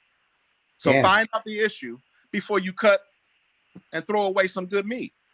Yeah, that's good stuff. I heard something similar. Cullen Hill has told me something similar many years ago. Older guy too. Yeah. Yeah. Yeah. Okay. Nicole Ballman says, you know, I love you, Marcus. Okay. I know. You love me like you love said. I got it. Man, stop it. Don't even try. Okay. Right. Cutting things out or taking them away is easy. The work comes in when you have to figure out what's wrong. Good point. Great Yes. point. Great Yes. point. Okay. Reba and them are trying to get in because I just have to know what you mean, but cut the sex out and you bring in your husband. Good. Both of y'all come in. Good. Yeah. Doing the work is hard. Yeah, it must be because in my mind, if you love somebody and you've invested time in it, you don't want to be miserable, then you got to do the work. That Yeah. seems, but it must be hard because people don't just do it. And you know why I know it's hard? Because the divorce rate is so high. Mm-hmm. If it was easy, everybody would be doing it. Everybody would do it. Mm-hmm. Married people would stay together. Mm-hmm. Divorce is the easy way out. Mm-hmm. That's the cutoff. I don't have to deal with you, and Mm-hmm. I'll let you go. Mm-hmm. Yeah. Yeah. I'm sorry. I apologize. I don't mean to be disrespectful, my brother. How you doing, man? Oh, this is Jay good. Gerald Harvey. He's our senior. We good. We good. I'm listening. Now, trying I'm to listening. I'm moderate. listening and agreeing. Oh, okay. Total agreement, bro. Marilyn Nelson has We joined good. us. Deontay Green has joined us. Thank you both. I hope you will click share. We're talking to Cedric Jones from our inbox. We've got a woman, both in their early 40s. They're empty nesters. They have a home with 4 bedrooms, 3 bathrooms, finished basement, patio, backyard, and she needs space during That's this. amazing. And I thought, how much space do you need? And going to your thought, Pastor Jones, I was thinking on the terms of, I wonder what they would get. I wonder if they would get along a lot more in a tighter space. Wow. Maybe they got too much space. Maybe that's what they've been doing. Maybe they've been running away from each other and from the issues that were already existing. But see, to me, that's the problem. Space or not, what are these issues that exist? But when you come into a tighter space, I understand what he's saying. I think he's saying it kind of forces you to have to deal with it. Like again, this pandemic has forced a lot of churches to put away the bells and whistles. And and Pastor Morgan said it, so I'm not stealing, but we've had a conversation before. He said it in his sermonic presentation. All we are left with is the word now. Yeah, that's it. We don't have praise dancers. We don't really have a praise team. Yeah. All we have, and you know, I don't know if you've seen my service before the pandemic. My praise team was my wife. She would do 1, maybe 2 songs, and then I'm up preaching. And so now we're forced to deal with it. And so maybe a smaller space would force them to deal with it. I don't know, but it could be symbolic of them having something that they haven't dealt with yet. Yeah, great point. Great point. You're right. Great point.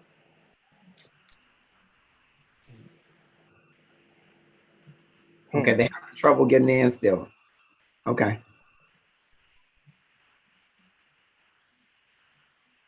Let me reach out to them.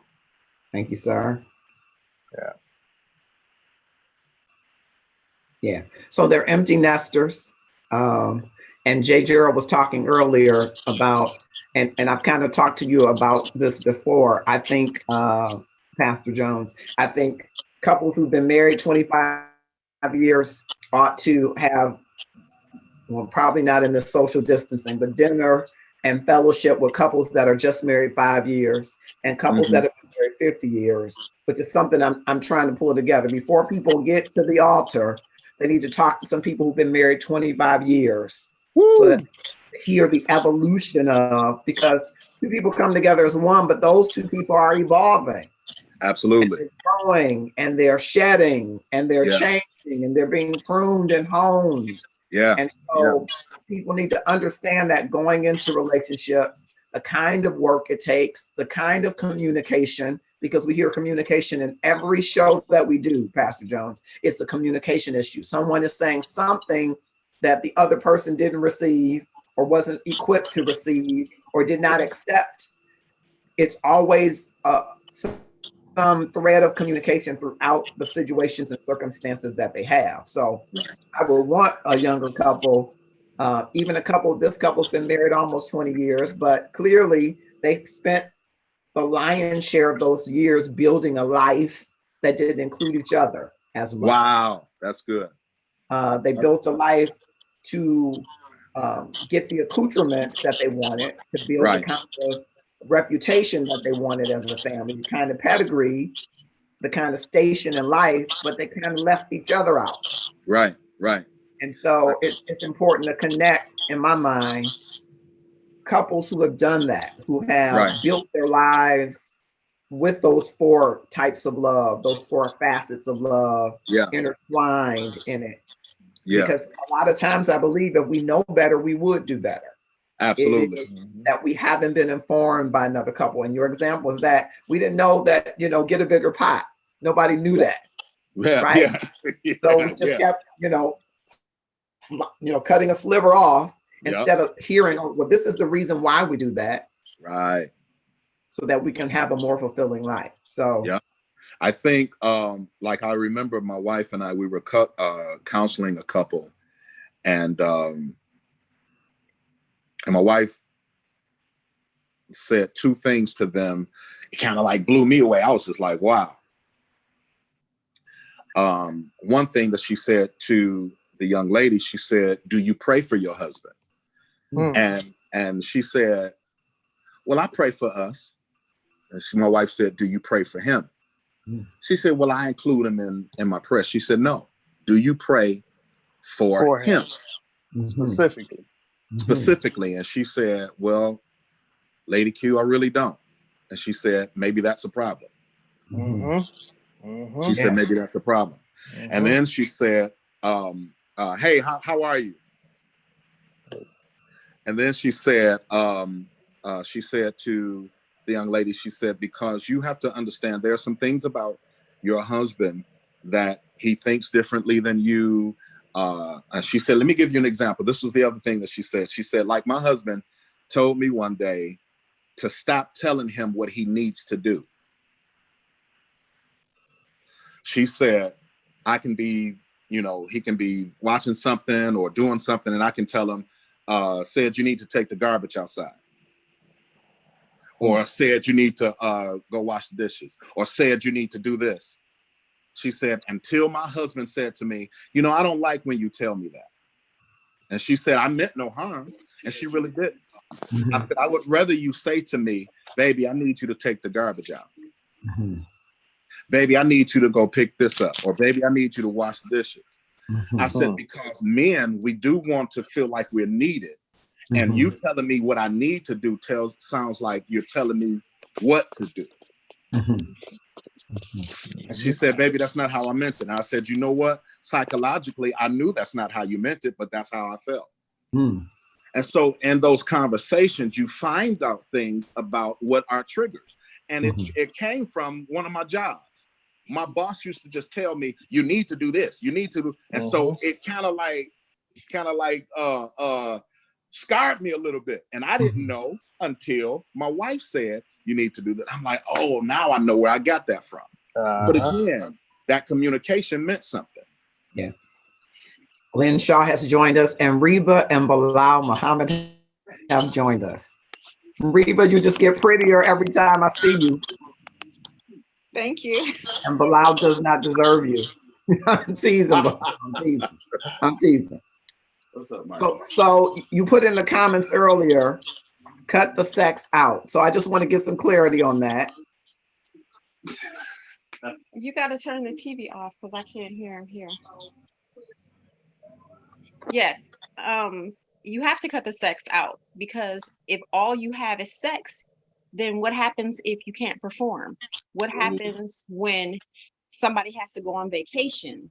Then that means you don't have anything to hang your relationship on. Around here we try to do other things like right now, we always chime into you, whether we get to see you or not, or you get to see us, we always get to see you. It's okay. But I mean, if all you have is sex, what happens when you're done, when you get out of bed? What happens? And then my concern with a woman saying that she needs more space, maybe it's not the husband that's the issue, maybe it's her that's the issue. Because if I get tired of my husband, I just go and do something else. And we have sometimes we do have a love-hate relationship. I love him all day. Some days I get these, I don't like him, but I love him enough that I can work past the things that separate us. Very good. Because we Very have good. more than sex. So Yes. for the sisters that said, ain't no cutting out the sex or whatever, then you have nothing. You don't have anything if that's all you have. Got it. I understand better now. Thank you so much. And I think there's a common thread. Cedric was saying, and his wife has just joined us on, and she's waving. They were friends. You all were friends before you got married. So that makes a big difference. You built a relationship. But when someone doesn't have that, and all they have is the sex. Yeah, that's it.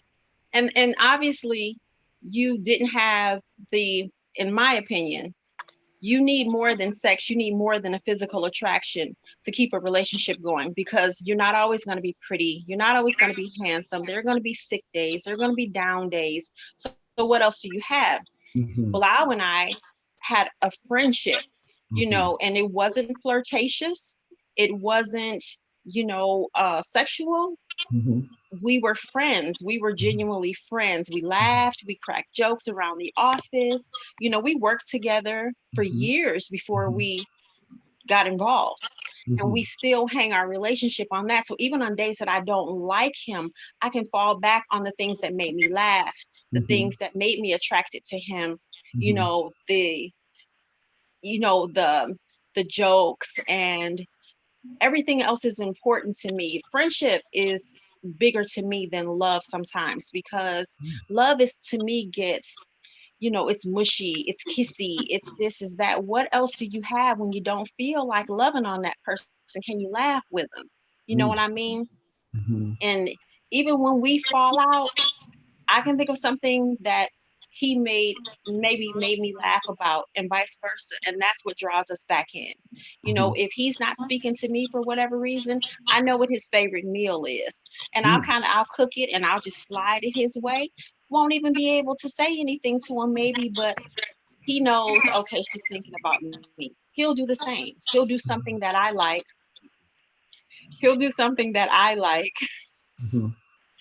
And that's what breaks the ice, because we're friends first. At the end of the day, we're always going to be friends. Whether we are in love or we're holding hands, we can laugh. When we get together, I can sit across the room from him and we can still be friends. But there's always going to be that attraction because I love him. But it doesn't have to hold, we don't have to hinge everything on that. We got other things that we can focus on. So sex, if that's all you have, and say you got to go out of town on a girl's trip, well, what you think he's going to do? If sex is the issue, then you need to find out what his real underlying issue is. And maybe you're super attractive to the man. Don't knock it, because just as you said, Pastor, the concern would be when he is not attracted to you. That's when you've got a real issue. Absolutely. But if you've got this huge house and you've got a husband that wants to love on you and you don't want any of it, then maybe it's something that you need to do. Maybe you need to take a vacation or something. Go someplace with your girlfriends that don't have your issues and see what they say about your situation, and see how fast you come back to your what you consider I'm so glad that you said that from a female's perspective, because had I said that,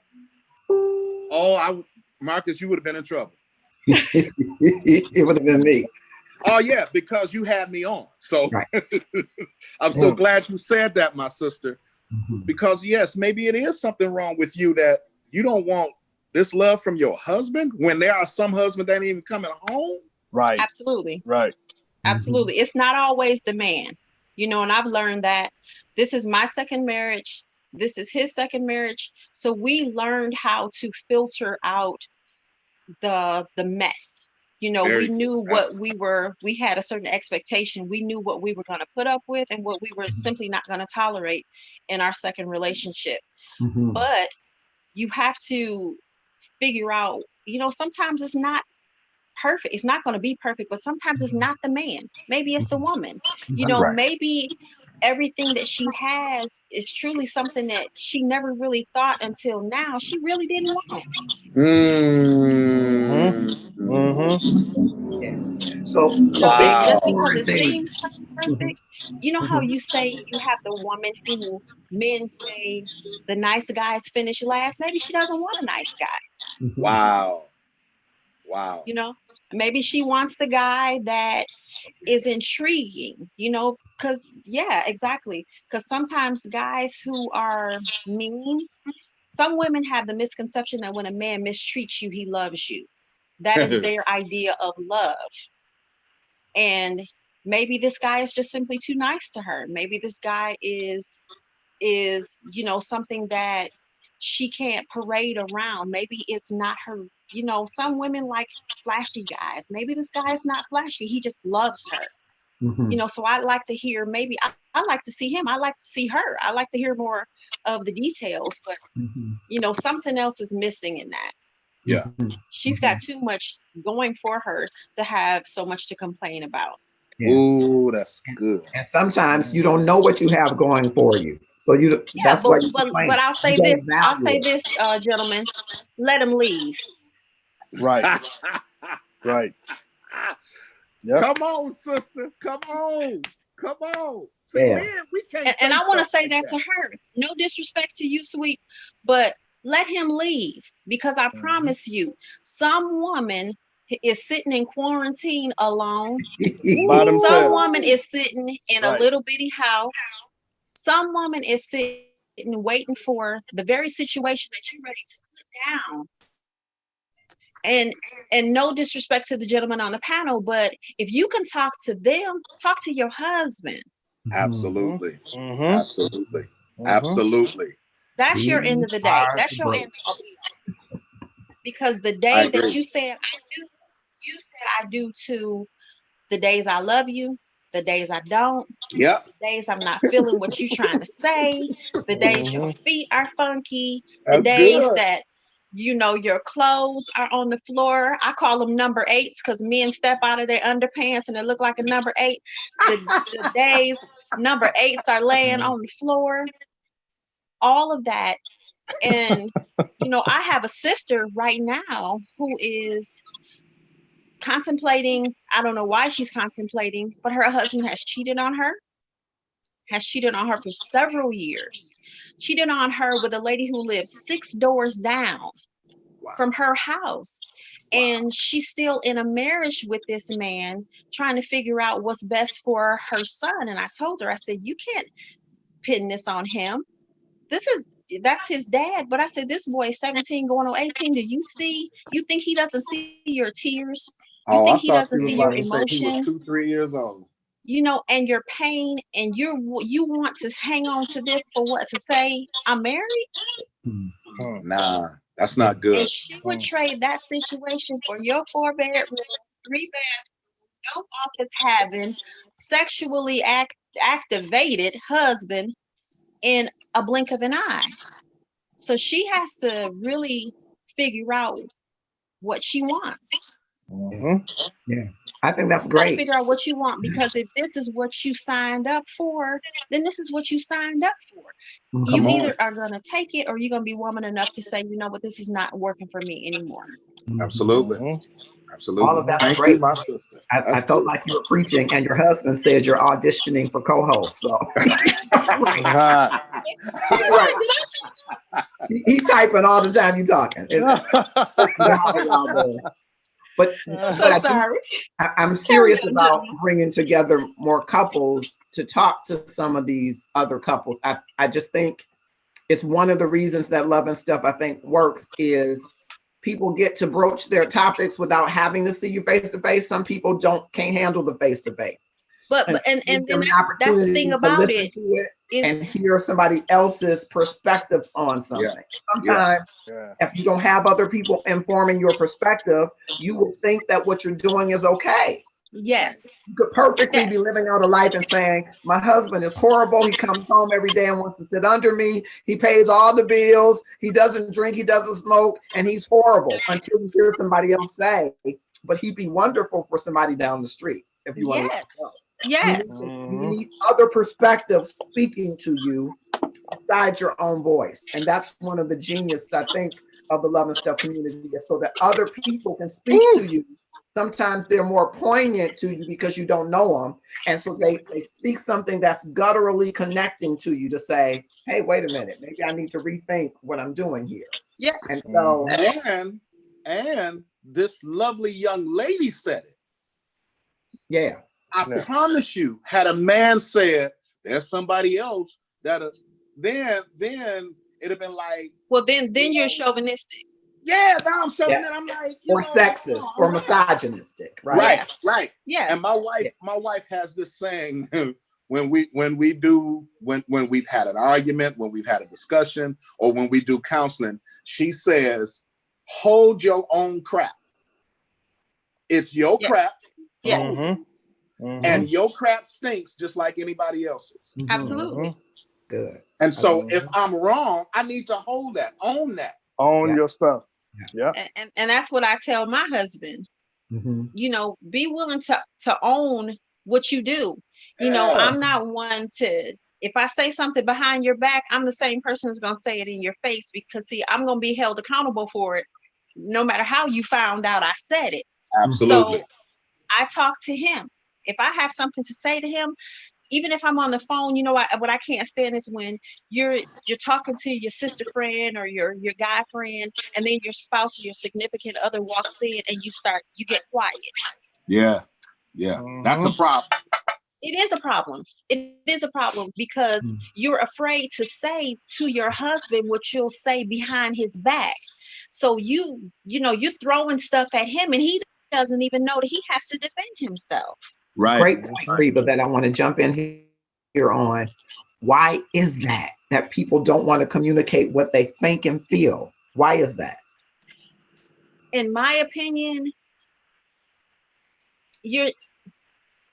I'm not saying this like to you or to me, but people are cowardly. You want somebody to stroke your ego. You want somebody to make you feel better about what's going on. So you tell the person that you know is going to say, yeah, girl, that's right. Yeah, guy. Yeah, that's right. When if it was me, they're not going to be there with you when it's just the two of you, when it's us. So this is still, I tell him, and he laughs about it all the time. I say, okay, you're not my husband. You're just Bilal. Now I need to tell you, and I need you to understand how I'm feeling on the inside. Don't I tell you that? All the time. Yes. Because if I can't talk to him. That's right. Because see, my girlfriends are always going to agree with me. Always, no matter what. And I have a couple of them that are a little honest with me, but they're still my friends, so they're going to have my back right or wrong. And I need him to know if he is the problem. I'd rather talk to him and tell him, look, this is what I'm feeling, this is what hurts me. Don't I tell you that all the time? Yes. All the time. Because if he is the problem, then he is the solution as well. That's right. And between the two of us, we got to figure this thing out, because we signed up for a lifelong commitment. It is. Yeah.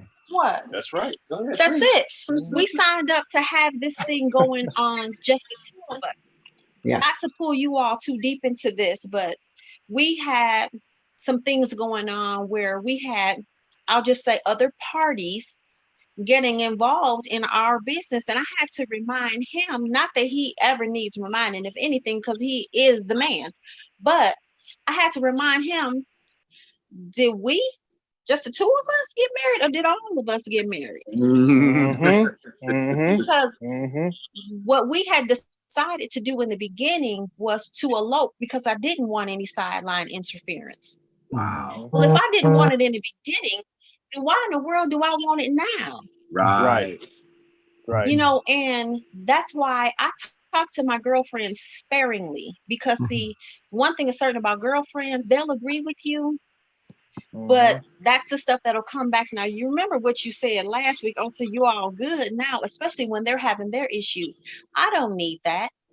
So I don't share with them. And his biggest gripe is always, well, do you talk to your friends about it? And I tell him, rest assured, I do not, because simply it's just that your friends will tell you what you want to hear, not what you need to hear. Right. And most of the time when I ask him a question, I already have the answer. I just want to make sure that we're on the same page. This is where this young lady needs to get back. You and your husband are obviously not on the same page. You're not walking the same walk. And if you're not walking the same walk, you need to say as a woman, this is not where I'm supposed to be. We're on two different paths. We're on two different journeys. And we need to figure this thing out. Because if he wants to have sex with her and she doesn't, she's obviously not attracted to him. And if you're not attracted to your mate, then that leaves room for you to be attracted to somebody else. And any minute now, that's going to go haywire. Yes, it will. Yes, it will. Let me ask you, because you guys are in quarantine, right? That's why I give her a pound. You're in quarantine. Right? How has that been going for you, spending more and more time together? I want to make sure that she gets to hear that from in the inbox. How is that going for you? The two of us? Well, again, we're friends. Right. I would venture to say that he is, even when I don't like him, he's my best friend. Absolutely. I can talk to him about the things that I really don't like. And it's not a whole lot. He is like hard head sometimes, but so am I. And I think that is a part of our attraction. But that's not all that we have. It's not bad. I mean, we have, you know, still working every day. Right. We're essential. One, you know, his office is downstairs right now. I'm hibernating out in the dining room, but we are working from home.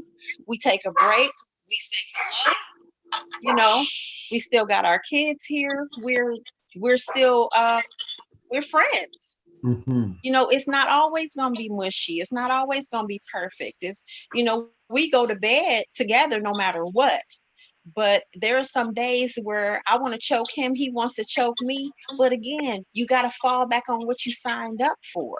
That's right. And I don't know who this young lady is that inboxed you, Marcus. But to her point, stop talking to people that have a problem with their husband. Yes. Stop, because they come home and, girl, I'm so tired of him. You tired of him too? Yeah, because girl, my husband. And it's like, now you fueling the fire of negativity. When you gonna get with somebody to say, girl, you tripping? Yeah. And it's important because, as she so eloquently said, sometimes I'm the problem, and sometimes my wife is the problem. Yes. And I need to make sure that if I'm the problem, in order for me to keep this happy, I gotta fix it. That's right. Because I don't want to go down that road to where, you know, I almost feel bad for people that's not friends with who they're married to and don't like who they're married to. Because now that house that you done spent a lot of money in, it's a prison now. It is. It is. It is. And that's because most of the time people marry for the idea of being married, not being in love or in like with their mate. You marry for the wrong reasons. You're marrying because this man has, say, the bank account to afford you a life you thought you wanted. Right. You thought you wanted this big old house with these 3 bathrooms and these things like that. And then you find that space is getting smaller and smaller when you're with a person who you don't really want to be around. It doesn't matter if you lived in a 5-story mansion. If you are there with somebody who is venomous and wrong for you, oh, that space is going to get smaller by the second. Absolutely. This is rich, and I'm hopeful that they both will have the opportunity to listen to it. What last words of advice would you provide to her and maybe to him if they watch it together? Or let me ask this in conjunction to that, Marcus. Mhm. What would you say to her to get her started back to finding a friendship with him at this point? What words would you give her? How can The they question get is for started? me. Yes. How can they get started back to this road to coming back together? I think she first has to remember what made her want to start the journey in the first place. Very good. Because I believe that people let years or time make them forget, clouds their thoughts. Because if you don't like what you have, you probably didn't like it in the first place. Okay. You You probably killing me. didn't. You killing me. You killing me. That's just like you're being in a relationship with a person who has, a six-figure job. Will you love him or her if they lose that? I Mhm. told my husband the other day, I said, the way you can tell if a child is grown is take the money Mm. Mm. and see how fast they can stand. If they can float, you did a great job. If they Yeah, sink, you got some work to do. That absolutely. is that is in any relationship. Take the money out of the equation. Is he still attractive to you? You Mm. know, Mm, if he gets sick, is he still attractive to you? And vice mm. versa. I feel like I'm poking at her. Even the Yeah. men, is she Right. attractive when she got short hair, when she had a long weave? See, I came in like this, so what you see is what you get. If I Mm-hmm. gain a couple of pounds, am I still attractive to you? Because there's always the Mhm. potential that I could be laid up sick. He's seen me sick. He's seen me fresh out of surgery. Days I don't want to cook. I'm always clean. All But right. yes, but there are certain days where I don't feel like putting on, but I also know as a woman what attracted my husband to me, and I want to keep that fire.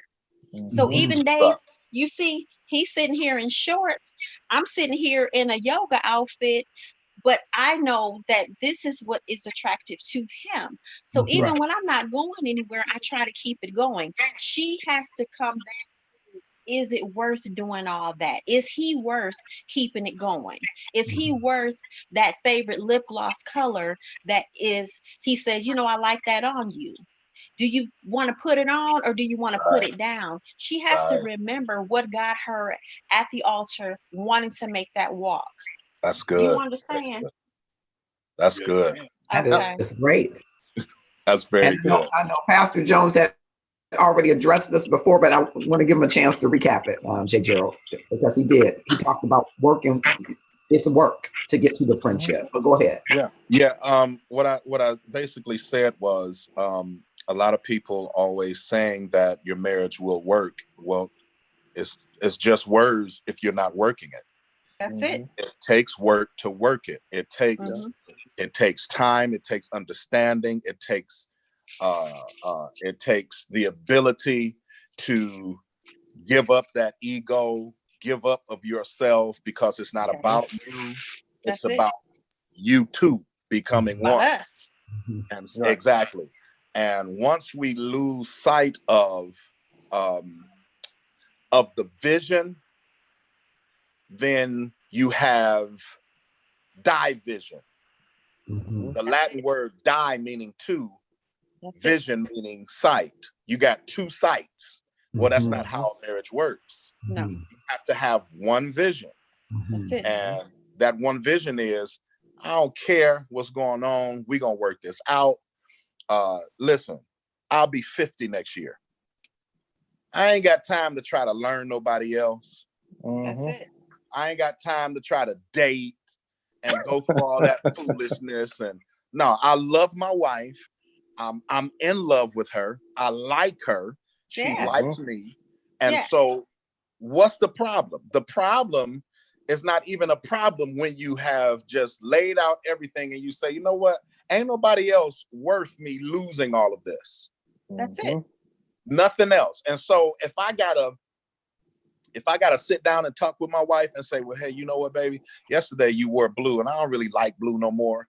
I know you do, but instead of wearing it 3 days a week, how about twice? But whatever the issue is, I got to come to her and communicate. And I may find out that the problem is with me and not with her. Because see, that problem may have been, if you want to be as casual as use a color, maybe she thought you liked it and she's been wearing it more often, thinking just because of you. That's it, just because of you. Exactly. But that's where honesty comes in. You have to be honest with your mate. Start every day. Start something new. Don't forget, the spark. People get so comfortable with thinking, oh, I don't have to do that anymore because that person's going to be there. And that person may be there, but wouldn't you rather that person be there and still have that fire? Absolutely. And you said something earlier. You said some people are cowards. That's the reason why they don't talk and communicate. Well, we got to be scared. We got to stop being afraid to communicate with one another. That's it. And because I know people right now, and this is really going to trip you out. I know people right now that are married that are put the way that they feel on Facebook before they talk to their husband. Oh yeah. So now you tough on Facebook, but you won't go talk to your husband. Oh yeah, I tell my kids all the time, social media is gonna get you in a fight that you wasn't ready for. Yeah. Go talk to your wife. Go talk to your husband. Talk to them. And so what? They may get upset, but at least they can never keep the say sideline interference. Because one thing is certain: unhappy loves unhappiness. Misery loves misery, but make sure they hate you. Oh yeah, absolutely. And I get now why people say if married couples should be with married couples, because see, they have the same theory, they have the same mindset. Single people, go on and do your single thing. And unfortunately, it is a void there when you have single friends and a married couple, because see, they don't understand the commitment. They don't understand. See, this is what I tell him. Our word around here is covenant. We have a covenant between the two of us. Absolutely. Yes. Absolutely. Yes. And that is something that you signed your life over to me, and I signed my life over to you. So if you think I have given you all that I got to give, and I'm gonna let somebody else come in here, come on now, and swipe my rug from up under me, come on, because you don't like me today. That's why I tell you better get yourself together. Yeah. That's why I go wash your face. Let's start over. Yeah. When I first got married, I had to tell a couple of my single friends because I'm from Highland Park and I used to chill out in HP sometimes. But I got to go home. Or you whipped, or dude, you can say whatever you want to say. I'm grown, but I respect my house and I respect my wife. So I'm going home to be with my wife while y'all still out here hanging around single. Because guess what? Like I said, at the end of the finish line, I'm standing there. Absolutely. And when you finish doing all your foolishness, folding your arms and having an attitude, you still got to deal with me. Absolutely. So you might as well do it with a smile. So does Bilal have anything to contribute, or he just saying amen? Have anything to contribute, my dear? He contributed a whole lot. Let her have today. He's gonna let me have today. Hey, so the next time, I'm sure this is gonna have to be I don't know you, Bilal, but your silence spoke volume. Yes, sir. The silence spoke real loud. Yeah. And your text. Yeah.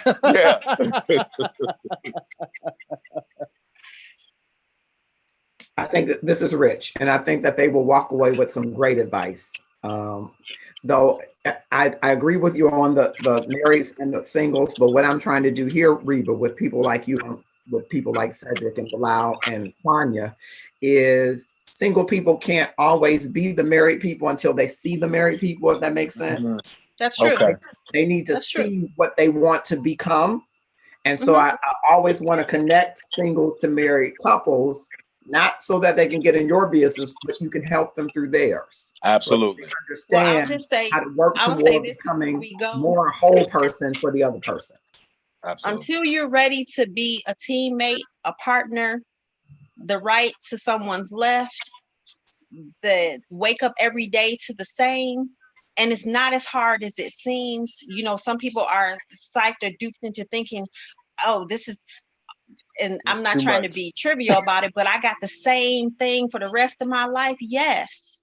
You got reliability, you got comfortability, you got somebody that has made a commitment to you. And that's a Right. blessing. Absolutely. There's no Absolutely. confusion. When there's confusion, you need to rethink the things. Mhm. But That's right. marriage is a solid friendship, is the way Absolutely. you should look at it. It shouldn't seem like it's a death sentence. Right. Right. Right. It's a You Right. it commitment, yes, right. and it takes work, yes, but nothing worth having is doesn't require, goes without work. Mhm. Yeah. If it comes easy, it's gonna leave easy. And Yeah. it's not about what you give. It's not about what you're giving up. It's about what you gain. Yeah. That's it. Absolutely. You better Yeah. say it. Absolutely. That's Yeah. You good. better That's say really that. good. Yeah. That's good. And so Yes. what Valencia was saying at the top of the show, we call her Mama V, is that a lot of people are willing to go into relationships but not ready. That's it. Mm-hmm. Because they don't want to be And alone. so and so we want to help them get ready to the extent we can with showing them couples that started out as friends and that have healthy, good relationships. So I'm Absolutely. hoping to show more of this for folks to be able to see. So I'm really happy that you guys came on. It wasn't a Yeah. Yeah, and happenstance as you I might have feel for thought. her. And if she doesn't mind, tell her, reach out to me. And I'm not like a therapist or anything, but she may just want somebody who has no strings to talk to. Right. We can do a message exchange. That's I good. mean, we're quarantining, but we can sip some tea by the airways. But I get it. It's not perfect, but she has to really figure out, is this what she really wants? Right. And Right. if it's not, she has to put her big girl shoes on and say, you know what I thought I wanted in the beginning is not what I want now. But I'm telling you, sis, as soon as somebody else finds what you discard or you want to be pleasurable, you're going to rethink this whole thing. Absolutely. And I think that's good. That's good advice. Also, you also let her know, hey, let's deal with you instead of looking at him. That's What right. is it You about first. you? You Yes, first. you first. Absolutely. That's really, really good. Man, that's good. That's good. You might not be a therapist, but that's therapist type stuff. Yeah. That's Yeah. good or That's good therapy. awesome. Yeah. Some of the best therapy is from someone who's lived it. Yeah. Absolutely. I agree. Yeah. Well, thank you, Cedric, for coming. Thank you so much. No problem, man. Love you, bro. You know Love that. you too. Thank you, Bilal and Reba, so much. We're going to have you all back. Yes, Thank you definitely. so much. All right. Bye-bye. Y'all have a good evening. You too. Y'all too. See ya.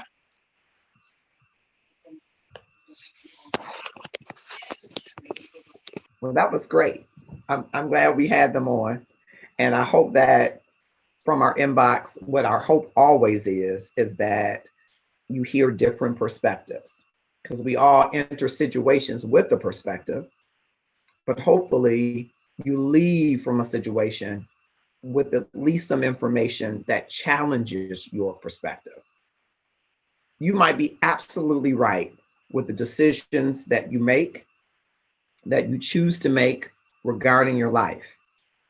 It's certainly within your bailiwick, certainly within your privilege to do so. But there might be just a chance that what you've decided isn't the best thing for you, for your family, for your life space. And that's why here at Love and Stuff, we hope that you will hear divergent voices, that you will hear divergent perspectives that will challenge yours and that will make you ask yourself this basic question.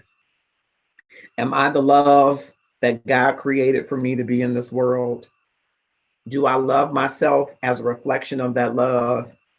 And am I not willing, but am I ready to love someone else as an outpouring of that love? Those are the questions that I hope that you will consider in every relationship, especially the relationship you have with yourself. What we'll learn from the inbox, I believe, is that it's not so much the other person that we have to always look at.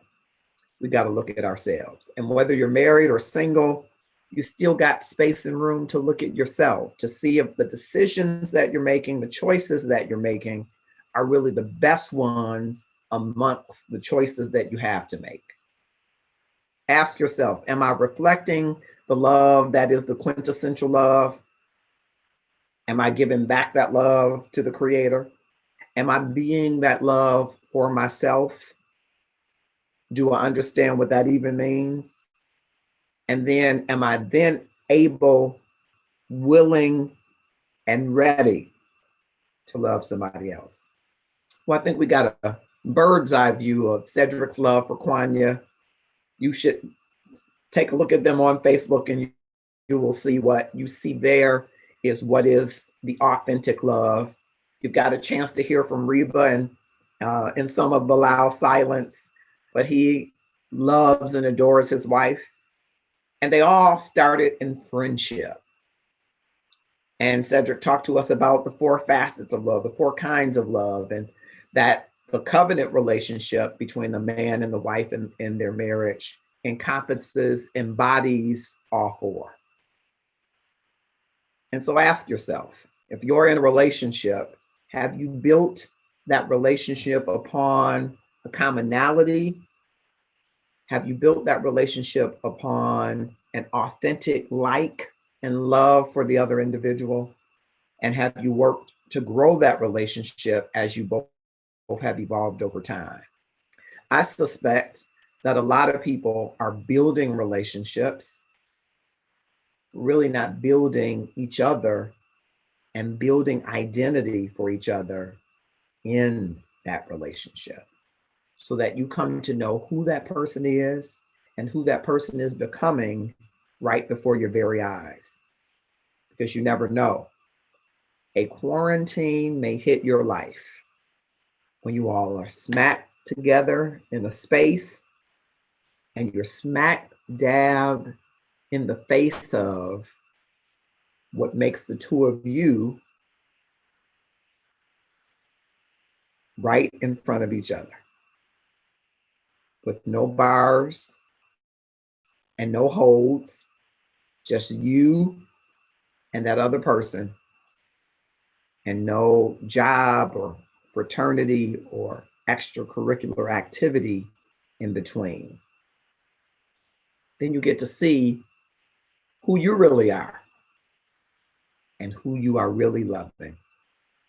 I'm Marcus Holmes. This has been a lengthy Love and Stuff, but it's worth watching every minute. And I hope that you will click, share, and tag some folks to keep the conversation going. Our goal is always 1,000 views and 60 shares. And while you're doing that, we hope that you will share the content widely, but go over to the Love and Stuff page and follow us as we're on a journey to 20,000 followers. And we only get closer to that 1 follower at a time. There is a contest that we have done to sweeten our path, in that we have a partner in Royal Cheesecakes and Varieties of Raleigh, Durham, North Carolina, who will send you a specialty cheesecake. All you have to do to enter that drawing is to go to Love and Stuff and click on that post, click like. And Friday afternoon, who knows, you may be the winner and receive a very special cheesecake designed just for you. Thank you, Senior Associate Producer J. Gerald Harvey IV. Thank you, our special guests, Cedric Jones and Reba and Bilal Muhammad. Thank you all. Thank you, Mama V, Valencia Etner, who joined us at the beginning, whose birthday party is Friday. So look for more details for that. And we will see you at the Gratefulness Journey every day on Saturday. Have a grateful night.